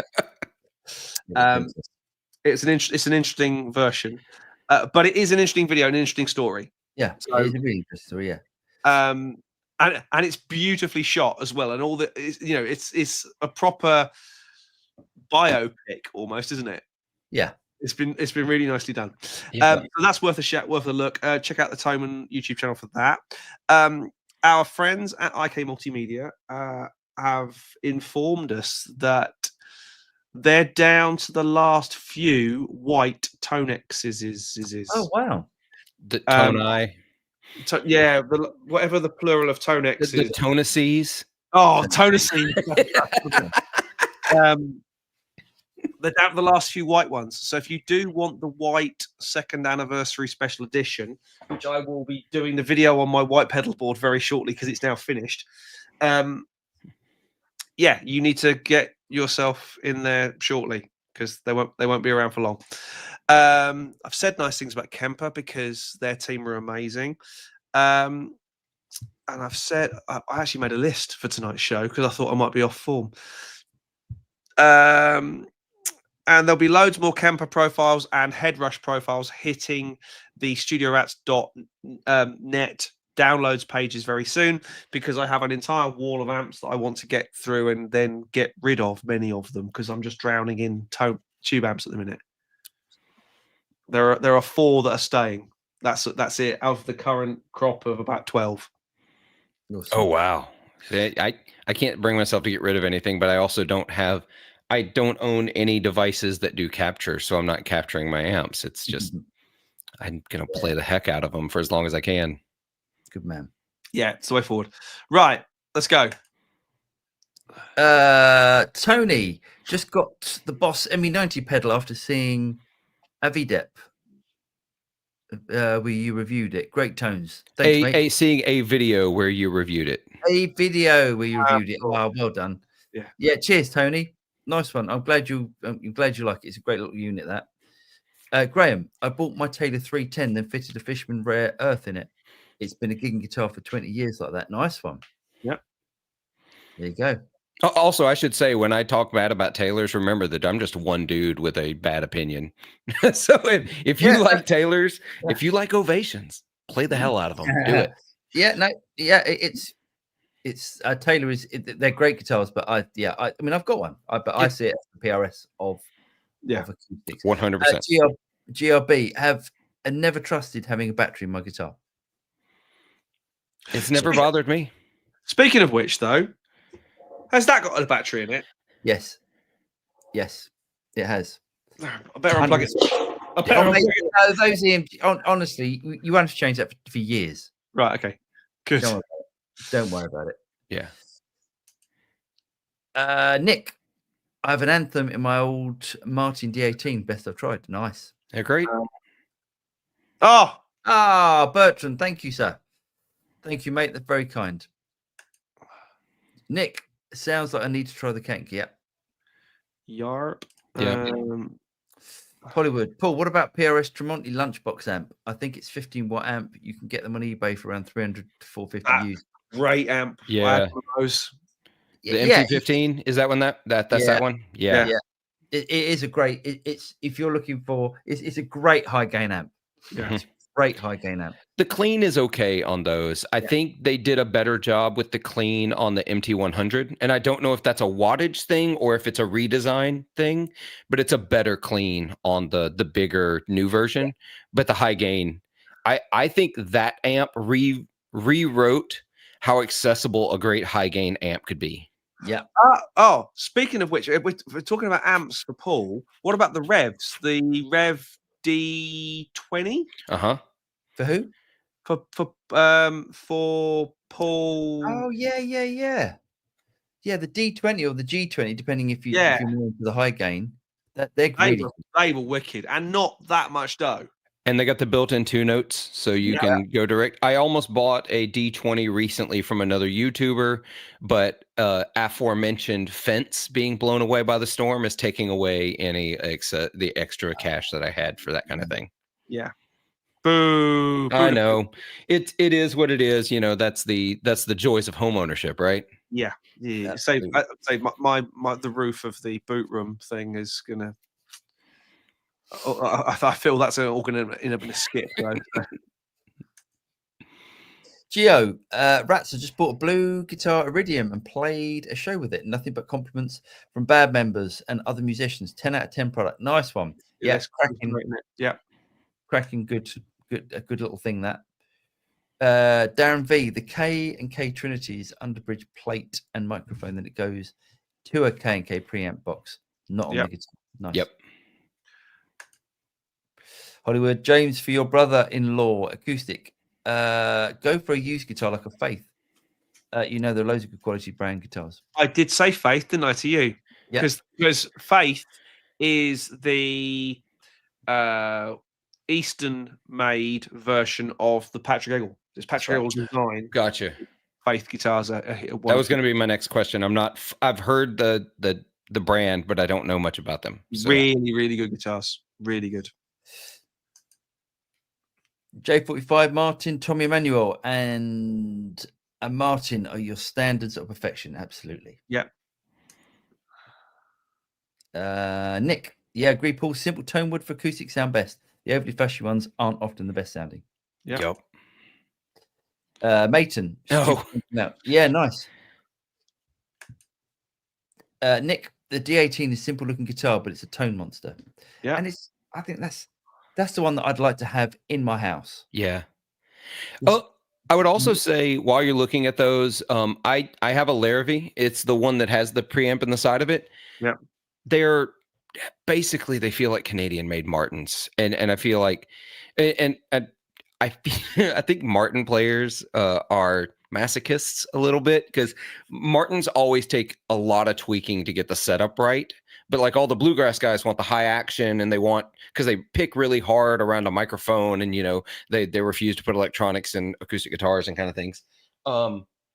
That's a D05, which it's a D18. It's essentially, right, by all intents and purposes, a D18. So while you're looking for acoustic guitars, if you come across a used Larrivee, they have not great resale value. And so you tend to get the used ones at a great deal, and they're really, really great guitars. Right. Awesome. I just got an offer accepted on the guitar. Ooh. Oh, look at that. What did you buy? Well, I haven't bought it yet. It's a custom shop Strat. Oof. Really, honestly, guitars are like, I don't know what's happening. Maybe it's Christmas. It's everyone's spent up over Christmas. Yeah, so people are just going, I need some money. But yeah. Well, yeah, okay, that's Oh no, it's offer expired. Oh, Not accepted. There we that's go. unfortunate. Sorry, Nick. When I got my 78 D18, nice. The search was over, but I make my living playing, so I can justify it. Session, gig, shows, etc. Nice. John, I believe the Gibson Banner guitars were made by women during the Second World War. Then the men were off fighting the war. That's interesting. I do think that's accurate. So Awesome. Yo, 40 Watt. Yo, what's up, Mr. Anderson? Jeff, Pet Moxie, Tommy's guitars were made by Andy Allen and Mayton, but Andy retired a couple of years ago. My ex-boss actually lives next door to Andy's brother. Nice. Mayton, are they made in Australia? They are. Pet, cheers, Jeff, for the info. I love my team model. Plays like a dream. J45 is big and rich. The Taylor 812 sounded more in tune, but didn't have the body. Tunings for cowboys. Yee-haw. Jeff, Pet Moxie, I've owned 11 Maytons. Wow. Including 2 custom shops made by Andy, and now have none because the acoustic isn't my thing, and high-end acoustics are hard to look after in my widely varying humiditar. Greg's just messaged me and said, get a used 45 and bring it back for him while you're at NAMM. There you go. That's one way to do it. That is one way to do it.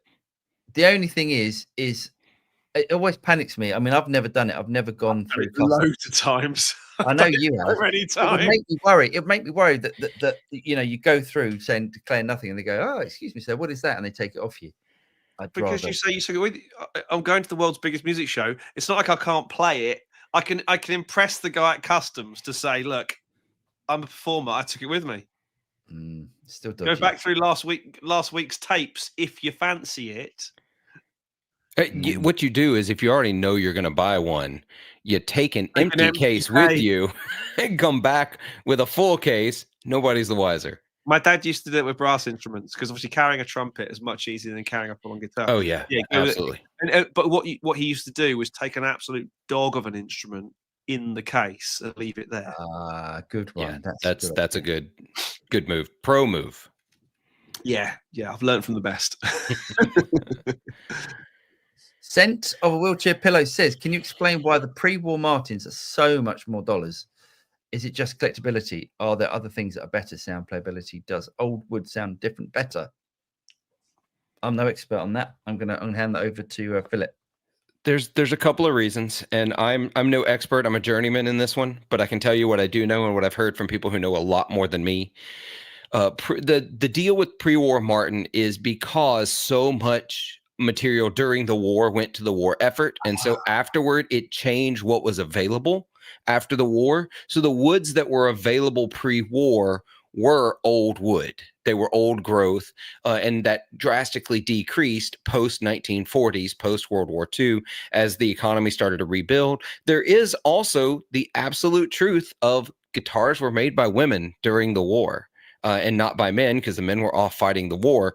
Additionally, I will tell you, it's an interesting thing about sound versus playability.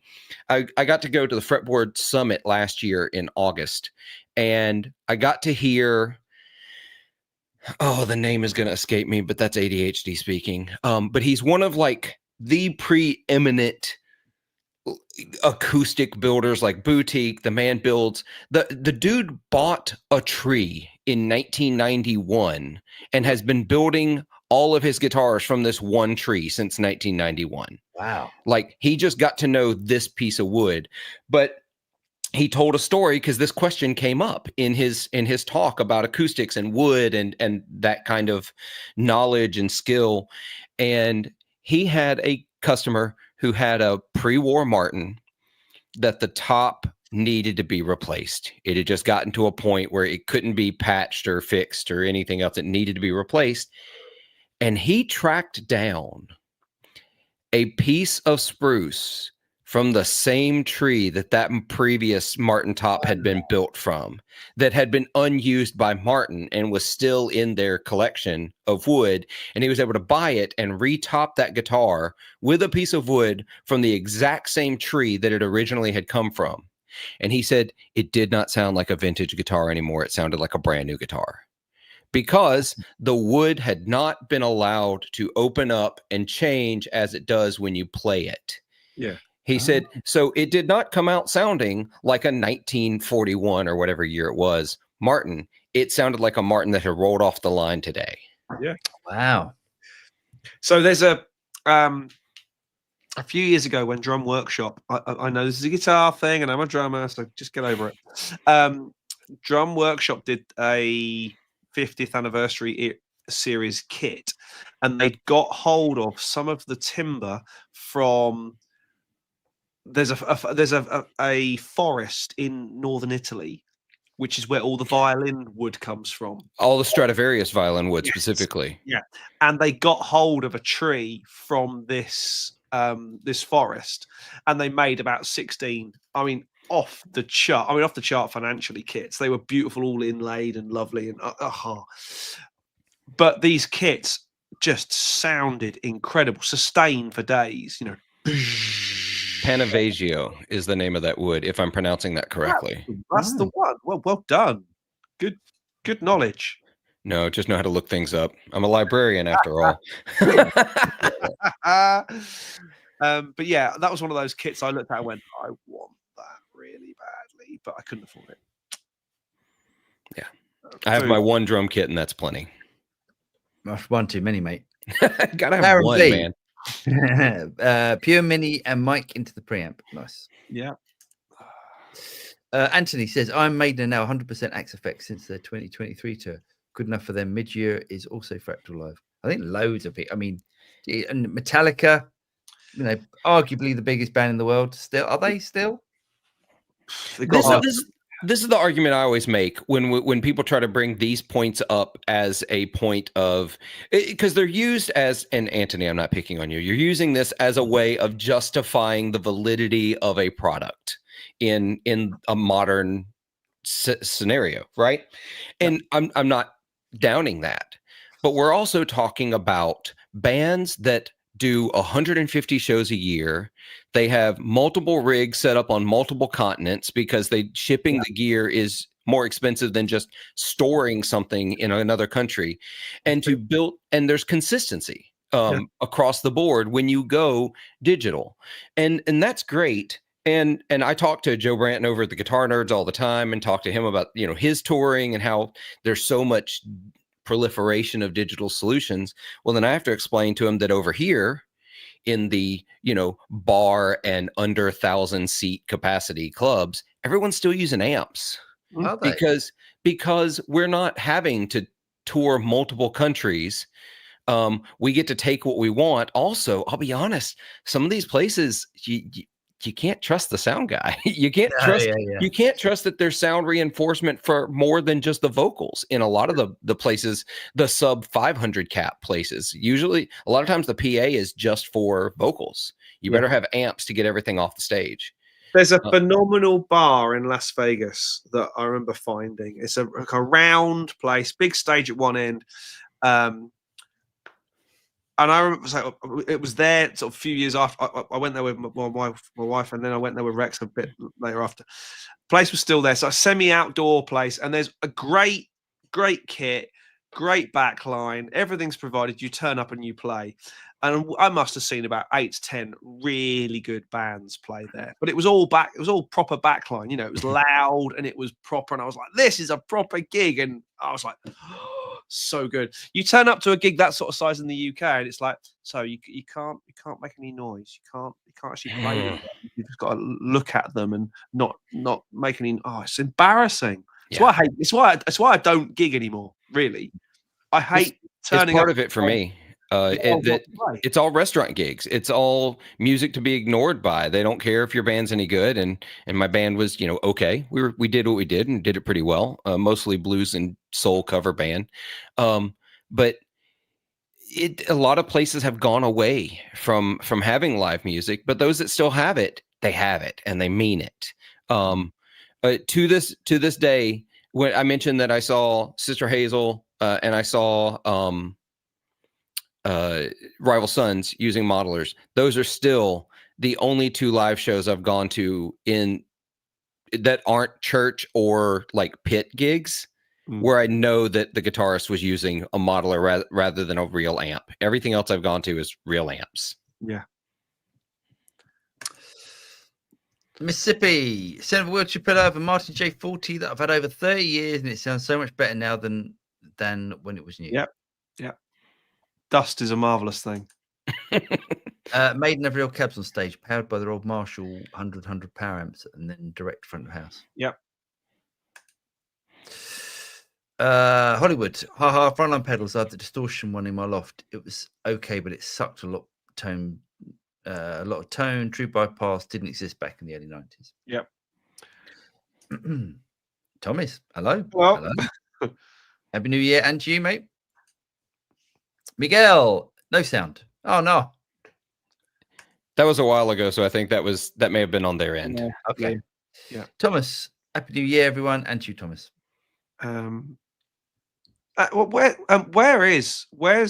Where's our friend who needs the long introduction? Yeah. You've heard of Where's Wally? Where's Willie?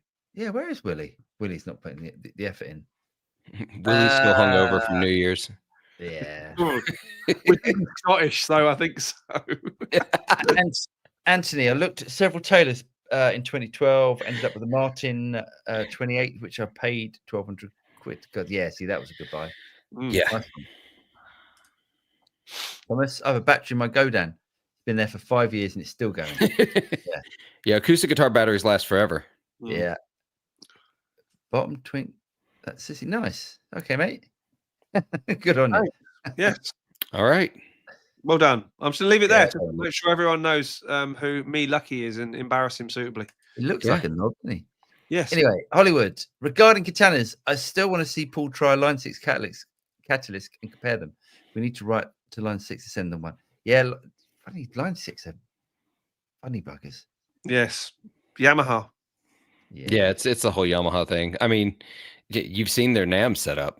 It's just a wild thing. Jeff, my second Fender FR10 will be here in a few days. I think I'll put the Boss GX100 out on mothballs, see how it goes. Nice. Michael, it may be time to have that moderator in the chat. Yeah, it's funny. It's only one. Yeah,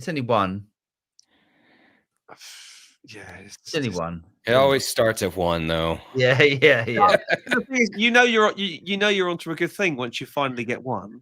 That's true. That's true. We've had a couple. We've had a couple who find them occasionally. It doesn't even make sense. It's just such a thing. If you're going to be offensive, go hard or go home. Yeah, absolutely. That's what I think. Yeah, that's what I think. If you're going to be good, go for it. And spell it correctly, you illiterate bugger. Jez Bass, is the TC Electronic Voice Live still a relevant unit? It depends what you want it to do. If it still makes the noise that you want it to make, yes. I had one. Greg, I think might still have one. Yeah, I know. I know someone that uses one. Yeah, the problem is with those, if that's what you're into, like all older digital systems, they didn't look at the guitar frequency range and go, right, you don't need the bottom end and you don't need the top end. They gave you the whole broadband spectrum. And the problem is the guitar, when you listen to it through a cab, you don't get all the mud on the bottom end because it just isn't in the cabinet. And when you plug into the PA, all you get is bottom end. You go, whoa, where did all that come from? So that was the problem with them, in my opinion. The built-in effects were okay. You could get reasonable amp noises. Put a couple of pedals in front of it, you can get very good noises. Put a Tonex in front of it, sound amazing. Are you talking about the same thing? The Voice Live, isn't that the vocal processor? It was guitar and vocal processor. Oh, okay. It did do both. There's a video of mine, one of my first videos for TC, that's had something like 100,000 views. And a lot of people have written to me since and said, that was a really good video because you showed everything in about 15 minutes. And I'm sure it was a half-hour long video. But they were good. Then let's not compare it to an Act Effects, for God's sake. You'd be very upset. Yeah. But they're good. And the guitar effects are good. And the integration between the two, the voice effects and the guitar effects, is good. That's the bit that if you are a guitar player who needs to do BVs and stuff, and you want it to fill out the harmonies and do all that sort of clever stuff, they're brilliant. It's a clever thing. Jez, voice live. Yep. No worries. No worries. Don't forget to hit the likes, people. Cheers, Greg. Yes, give us a like. It really helps. And we're getting so close to that 100,000. I'm going to click over there and hit the like button myself. So there we go. And we've got a reasonable number in tonight. I thought there'd be about you and me, Paul, to be honest. Yeah, I'd be nervous bidding. I'm always nervous bidding. Just watched the PRS MT15 video. Nice. That was a great amp. The only thing I'd say about that is, and we found this when we did the "Let's Turn Everything Up All the Way" video. Yeah. Do you remember that one we did here when we first moved here? The Marshall D, what's it called? The DSL or the TSL, the one we didn't blow up. We actually only popped a fuse on it. It wasn't a disaster, but the one we didn't blow up, when you crank them all the way, they're noisy. That little MT15 was cranked all the way up. There was nearly as much noise as there was guitar signal. Whereas the Matchless and the super quality amps, you crank them all the way, and it's like, is it on? Yeah. That's the difference. See, that's what I love, when I can crank an amp up and I just don't hear a ton of extra noise. You're going to hear some, obviously, but yeah. Also, I'm having a lot of fun watching your camera try to follow your hand directions as you point different directions. This is ridiculous. Cameras are witchcraft now. But the daft thing is, if you look over here, the ridiculous number of amps there are sort of stacked up on. They need to go. A lot of them need to go. See, that sounds like quitter talk to me. Yeah. It's I'm going to NAMM and want to have some money to spend. That makes sense. I get it. How are you? What day are you leaving NAMM? I'm curious. Monday. So you're leaving Monday. Are you going to go up to the Amigo Guitar Show in Costa Mesa? The what? So NAMM this year has so many extra events. It's only 3 days of NAMM as well. Yeah. So it's 3 days. So I'm getting in on Wednesday. Thursday, there's NAMM. There's just, the NAMM show. Yeah. Friday, actually Thursday and Friday, there's a thing happening in Anaheim called Wood, Wire, and Volts. And they've got a bunch of other builders that are going to be there for that. I was just talking about this with a friend, so I've got the page right here. Give you an idea of some of the other vendors that are going to be at that event. Now, it is a paid event. I think like a day pass is like $25. Right. So okay. I'm not going to rent the bank. Then you can buy like a VIP pass that also gets you a concert on Friday night. I think Ariel Posen is playing and a couple of other folks. But it's Curtis Novak pickups, Castadosa guitars, Earthquaker devices, satellite amplifiers, Built guitars, Frank Brothers guitars, Black Volt amplification, Asher guitars, Mythos pedals, Tone Ranger guitars, Dunnable guitars, Bruce guitars, Breezy electric instruments, Cardinal instruments, Dymel Guitar Works, Grez guitars, Slusser guitars, Walsh guitars, R2R electric, Texas Toast guitars, and Shyman custom guitars. Nice. So that's going to be a really cool event. I don't mention it just because Grez sponsors the podcast, and that's that guitar behind me. But that's going to be a really cool event. And then on Saturday, Chase Bliss is hosting the Effectors Market at a little beer bar in Anaheim. And then on Sunday, the Amigo Guitar Show in Costa Mesa opens up, the Vintage Guitar Show. Actually, I think it's Saturday and Sunday, but I just don't have any time other than Sunday to go up to that. So awesome. Let's hook up between now and then, and we get in on Tuesday evening. Okay, I've then got Wednesday to get my head together and somewhere. Maybe let's go Wednesday night and have a beer or two. And let's do it. You've got me on Facebook. That's a great way to reach me. I'll shoot you my number on Facebook so you can have it. I have WhatsApp as well. I know WhatsApp's really popular with that works for us because of y'all not having to pay roaming charges. And exactly. The other brand I really want to mention and give a big shout out to from our point of view is Breedlove Guitars. Ooh, good shout. Right now, and the reason I want to give these guys a shout is because I don't know if I mentioned this on previous weeks. Their marketing team reached out and said, look, we know how difficult it is to try and get decent content at the show. We've built a booth for you. We've put cameras in it. We've put really good quality sound in it. We've put lighting in it. And all we're going to do is invite you to come. We'll then send you all the footage the following day. What? And I'm like,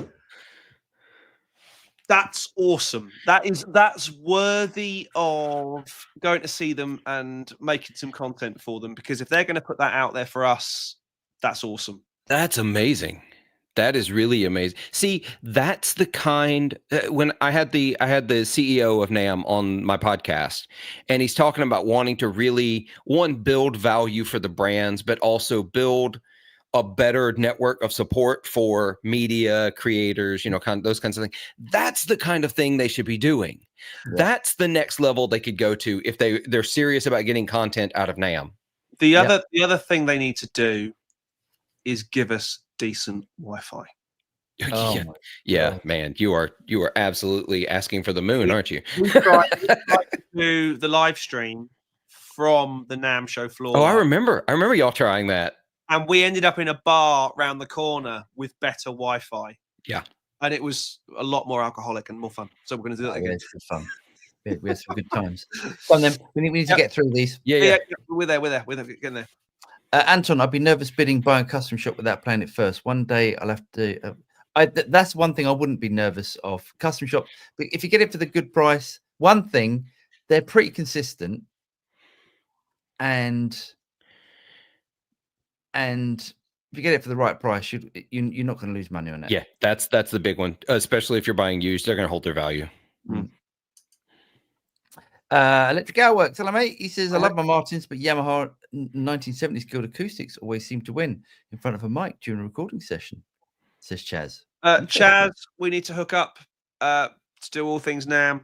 Great to hang with you guys again. You and your good lady wife. We're fabulous. Bertrand, has anyone heard about Belcher guitars? They're reputed high-end tailor-made. They are all handmade with Adirondack spruce tops with a 400 per year production limit. Adirondack. Oh, better. Thank you. And I haven't even got a clue what that is.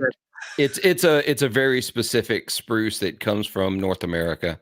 Oh. So it's like Bourgeois acoustic guitars used it, and some others use Adirondack. It's supposedly, look, I've already given you all my acoustic knowledge, but supposedly it's really, really good. Awesome. I've heard of those guitars. I've never played one. Jeremy Shepard, the guitar hunter, talks about them to me all the time, says they're incredible. Cool. Anton, he said, 40 watt, really interesting facts. Thanks for sharing. Yeah. Jim says, I heard modelers into a PA or FRFR do not sound good. Modelers into real amps always sound better, in my opinion. There we go. There's a certain there's an argument for both. Yep. That's the one. Wow. Carnival Court. There we go. Awesome. And loud. And the beer was, I mean, the fact in Vegas you had to pay for a drink always hurts, because you don't pay for drinks in Vegas. You just put money in slot machines. Yeah. But yeah, it wasn't expensive. Nick, he says, I play loud with my FM3 into a Fender FR10. I want maximum dynamics. I don't use IEMs unless I absolutely have to. I do love real amps, though. Nice. Yeah. Jazz bass, T-Rex to see in UK. Mark Bolan tribute band uses real amps. Nice. Yeah. I mean, a lot of bands do, and it's loads of bands do. Better is an arguable. I think in the pub circuit, the kind of the rough and ready raw real music circuit, I still would rather use real amps. I think at functions, it's modelers all the way. Yep. They would have electric drums if I would play them, but I don't want to because I have a soul. I played a gig with a function band. I was filling in, and I took my Two Rock traditional clean with me. Sounded amazing, and we're playing outdoor, but sort of small outdoor. It's 100 watts. I wasn't really worried about not being heard. And so, but he was like, "Oh, let's put a mic on your amp." I said, "Okay." So he passed me an XLR cable, and then he never handed me a microphone, so I never plugged it in. So I just turned it up, and so on the first break, he said, "Oh, awesome! It sounds good." And then he realized it was not plugged in. He said, "You didn't plug it in." I said, "You didn't give me a mic." He said, "You don't have." He'd gotten used to a guy who played with a digital modeler and just plugging into the back. I was like, "No, this doesn't have that. That's not a thing. That's not a thing on this amp." Amazing. I picked up. I don't have it here, but I've got a couple of gadgets that I use on real amps. But I picked up the other day one of those Sennheiser. You know, the one, because everyone, when they first start gigging, gets a 57 and dangles it in front of them. Well, the Sennheiser, that flat one, the square thing. Yeah, the E609 or E906. I use the one. 906. Yeah. Normally, I have one with me. I just didn't take one to that gig, or I'd have used my own. And the only reason that's a really great, that's a good sounding mic, but the fact is it just sits there and does what it has to do. There's no mic stand for me to trip over. Or because I will. The bass player to kick. Yeah. Yes, that's why I don't. We're getting there. We're getting there. Don't panic. I heard an old Duke Ellington recording of Satin Dell played in a restaurant. It was heartbreaking to hear how careless the public was. Yeah. Nick, James, was that venue? Yes. No, was that venue in Vegas called the E String? If so, remember playing there. They have a vintage shop attached to the building using an old bandmaster for my gig. Nice. Oh, love that. Mike Blue, speaking of Yamaha, I played one of their new Dreadnoughts. Very nice for around $1,700 for a Yamaha. Wow. Yeah. Some of those Yamaha are really, really high end. It's just like some of the Alvarez guitars, the Yari series of Alvarez's are really high dollar for an Alvarez. Wow. OG make fire. Fire good. Thank you for your video on using parametric EQ with a model at any time, mate. Anthony, James, I spy a virus behind you. An old one, A or B. You mentioned one was in the last auction. Is that it? What is it? Is it an A or a B? It's a B. It's the KB, so it's the keyboard, but it's the 24 voice version. It is absolutely mint. As mint as something that was made in 1990 something. It's got the latest OS. I might be selling it. I'm not sure yet, because it turns out that they're quite valuable, and I got it for quite a good price. Yeah, so you need to sell that. You need to sell that. That's going to take up space. Yeah, I quite like it. But yeah, it sounds great. I've got a couple of jobs I want for it. And then, yes. Anthony, if you're interested, watch this space. Sound is banana cam. When my wife caught me standing on the bathroom scales, sucking in my stomach, she laughed. That's not going to help. Sure it does, I said. It's the only way I can see the numbers. Good. Good.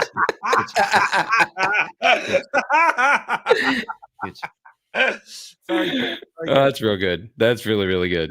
All hail the king, Larry Mitchell. Hello, mate. How you doing, Larry? If you haven't checked out Larry's guitar playing, you should do. Larry's Definitely awesome. Larry says a 609. Cheers, Larry. Yep. Good to hear from you, mate. Nick, thanks for the chat. Enjoyed hearing yours and everyone's thoughts. Cheers, Nick. Jeff, the real amps argument is the modern version of real strings or real brass. Yeah. Strings and brass or real drums. Adequately, but so less people to carry. Same with amps, I suppose. Yes, I guess so. Yeah. Al, Gear Safari. Good evening, guys. Happy New Year to you all and you, Al. Hope you're well. Al, if you fancy that Sunday guitar show, yes. We've got a car, so half car can travel. Yeah. Travis. Hello, mate. He says Yamaha's Red Label acoustics, absolutely amazing. Modelled after the Martin pre-war guitars, absolutely worth the price tag. Even more so if you get one second hand. I'm getting one in a few weeks. Nice. Let's know how it goes, Travis. Michael Hennessy, best wishes, everyone. Have a great new year. Cheers, Michael. My wife's spilled. He says my wife's spilled her red hair colouring all over the bathroom. It looked like somebody died in there. Very good. Cheers, Larry. He says, Happy New Year, guys. Love the channel. Thanks, mate. Morton Rude Fredrickson Tonex 2 at NAMM. No way. No, I have no inside knowledge there, but there's no way. That's way too quick a turnaround from the Tonex. Absolutely. And they're selling like hotcakes. So maybe I could see them doing something larger format. Like a quad cortex or a helix, to have all the new controls actually have control. Yeah. You're not actually redoing your OS. You're just giving more control.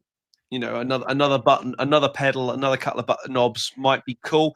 I don't think it'll happen this year, and that's not us saying we know anything, because we don't. I think we would have heard. I think we would have heard though. Yeah. By now. I also still don't think, and I know all the Helix folks are wanting it. I still don't think we're going to see a next gen Helix either at NAMM. Wow. I may be wrong. I have no inside knowledge there. I say I have no. I am on the beta team, but that doesn't mean anything, because I get things like when they're like a week from launch. So it's like, hey, you have a week to break this. Yeah, it's crazy. Yeah, I know that story, having worked in product development. Yeah. Jeff says, cheers, folks. Have a big year. Cheers, Jeff. Yeah, again, give us a like if you enjoyed this. It really, really, really does help. As I said, we're so close to that 100,000 subs. Okay, so I've got one this week. We're going to try and do one of these every week. This one was hilarious. So I'm going to hit this button here and go. Stupid comments of the week. I need to get out more. I have no idea which video this was from, because Paul doesn't tell me that when he sends me the links. It just says from Godfrey Diane 6278. I don't watch any videos with long commercials before they start. Life's too short. To which the studio rats have replied, and yet you spent time to comment. Yeah, it's true. Yeah. That was Stupid comments of the week. There we go. Thanks for that, Godfrey. You're a star as always. Sir, thank you so much for joining us. Yeah, it's always a blast. Oh, by the way, just let us know what won the Guitar Nerds Gear of the Year. I haven't listened to the. You haven't listened to it yet? Come on. Okay, I'll spoil it. It's fine. And it honestly should be really obvious. They said the Panoverb was the Gear of the Year. Right. I just think in 2024, and I mentioned this on the show for those of you that are going to listen to it or have, I said that when we did the amps, it was the one thing that all four of us picked as the #1 amp of the year. And it was just, it was a foregone conclusion that it was going to win. Apparently, Joe, who did all the tabulating of people's suggestions for, all the listener suggestions, it got something like 70 or 80% of the suggestions for Gear of the Year. So it was like it was it, and then everything else was battling for second and third place. So that was #1. And I think it was deserved. I love that in 2024, Fender put out a 70-pound stereo tube amplifier with mismatched speakers, a wet dry reverb, stereo harmonic trim, and a 26 decibel boost. Come on. Let's freaking go. It is the most bonkers thing ever, isn't it? Yeah. And I got to play one at the Guitar Center in Nashville and crank it. I put it on 10 just because I could. I was in their platinum room and nobody else was in there. So me and the same buddy of mine who was from another Guitar Center, that's probably why I was confident enough to do it, since I was there with another Guitar Center employee, even if he didn't work in that store. And we just like, all right, let's find out if it's any good. And it sounded spectacular. And does it drive at 10? Oh yeah. Oh yeah. Right. Okay. It definitely overdrives. And then, of course, you've got the boost, so you can drive it even harder. It's 26 decibels of boost into that amp. In the front end. Nice. So it's a spectacular sounding amp.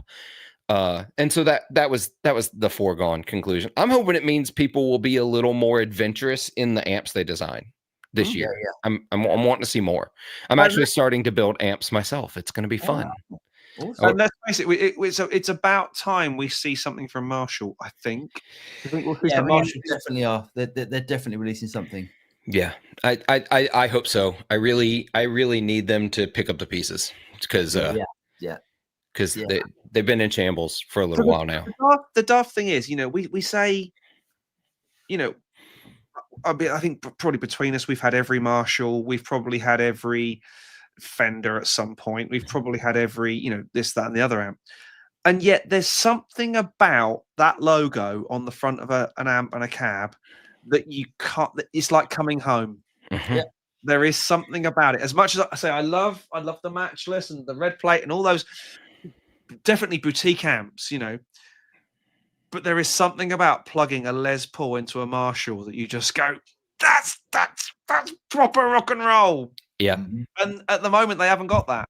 No, I love having. I had the 100-watt hand wired plexi here for a little while into a 412 because that's as God intended, and there was nothing like plugging my Les Paul into that, just cranking it, have tone knobs that barely work. There's like there's on and off for to me the tone controls on a plexi are suggestions, and so just crank them all to 10 and just go. And there's nothing like it. No. Yeah, and it breaks my heart that a genuinely British legendary brand is floundering at the moment. Yeah. So what was at risk of being sold a second time in 3 years earlier? Earlier 2024, there were whispers of it going up for sale again. I think I kind of get what this Swedish conglomerate thing have done, as in they wanted to make Marshall a lifestyle brand. And by the fact that they sell a gazillion headphones and Bluetooth speakers, they've clearly done that. Mm-hmm. It's like what Fender and Gibson have done, but Fender and Gibson have done it better. Yeah. I mean, I've still not been to the Gibson garage. I would say garage because I'm English, but I so want to go. But everyone says it's a tourist trap now. It's not a guitar shop. And I'm like, oh, but I could go in there and talk guitar with them, And if it's anything like the US one, though, I will tell you, I love the one in Nashville, and it's for this reason. Yes, it's a tourist trap. The majority of people going in there are buying hoodies and coffee cups, and I went in there and bought a hoodie and a coffee cup, but the fact of the matter is, if they're doing it the same way, they have one at least of every guitar Gibson manufactures. If you have a guitar you desperately want to get your hands on to try, they're going to have it. And so that's it. It's the only way you can walk into any shop and get to try that thing that you're custom shop, whatever it is you want to do.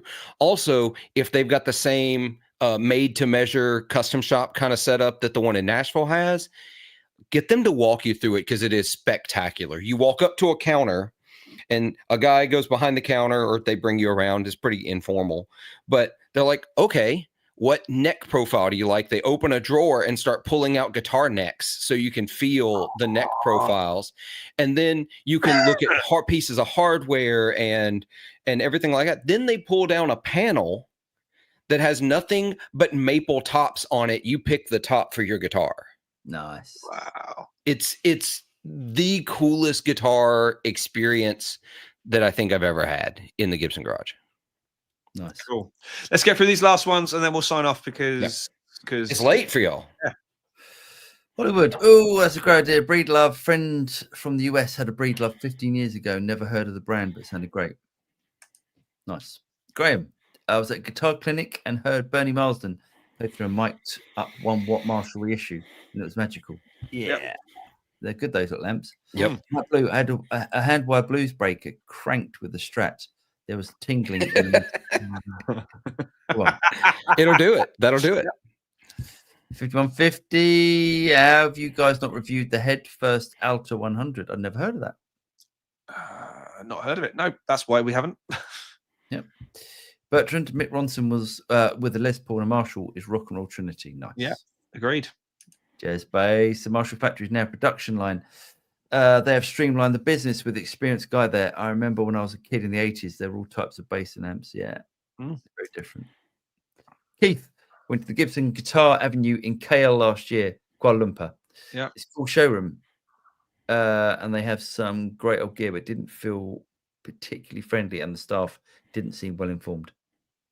I think we're very different in Nashville and London. Yeah. Assume every person you meet in Nashville knows more about guitar than you do. Absolutely. Yeah. Jerry, good interview with Lee and Terry, Leanton and Terry Marshall. If you haven't seen it, Terry sounded very positive about Marshall's future. Nice. I haven't seen that yet. Funny enough, I'm off to Anderton's for a video in 16th, I think. Oh, nice. Yeah. Cool. Morton, fingers crossed for something like a Boss GX 1000 with profiling tech. The only thing I'm missing from the otherwise awesome GX 100. Also, my first app was a Marshall anniversary amp. So it was a Marshall anniversary 100-watt head. Nice. So we've had the 25th anniversary. I'd like to get one of those bluey purple 30th anniversaries because I like those. Because to me, that was all the best bits. That was a JCM 800 and a 900 in one head. Right. So if one of those comes up at an auction, I'd be very tempted. And again, they are still proper Marshalls because they're all,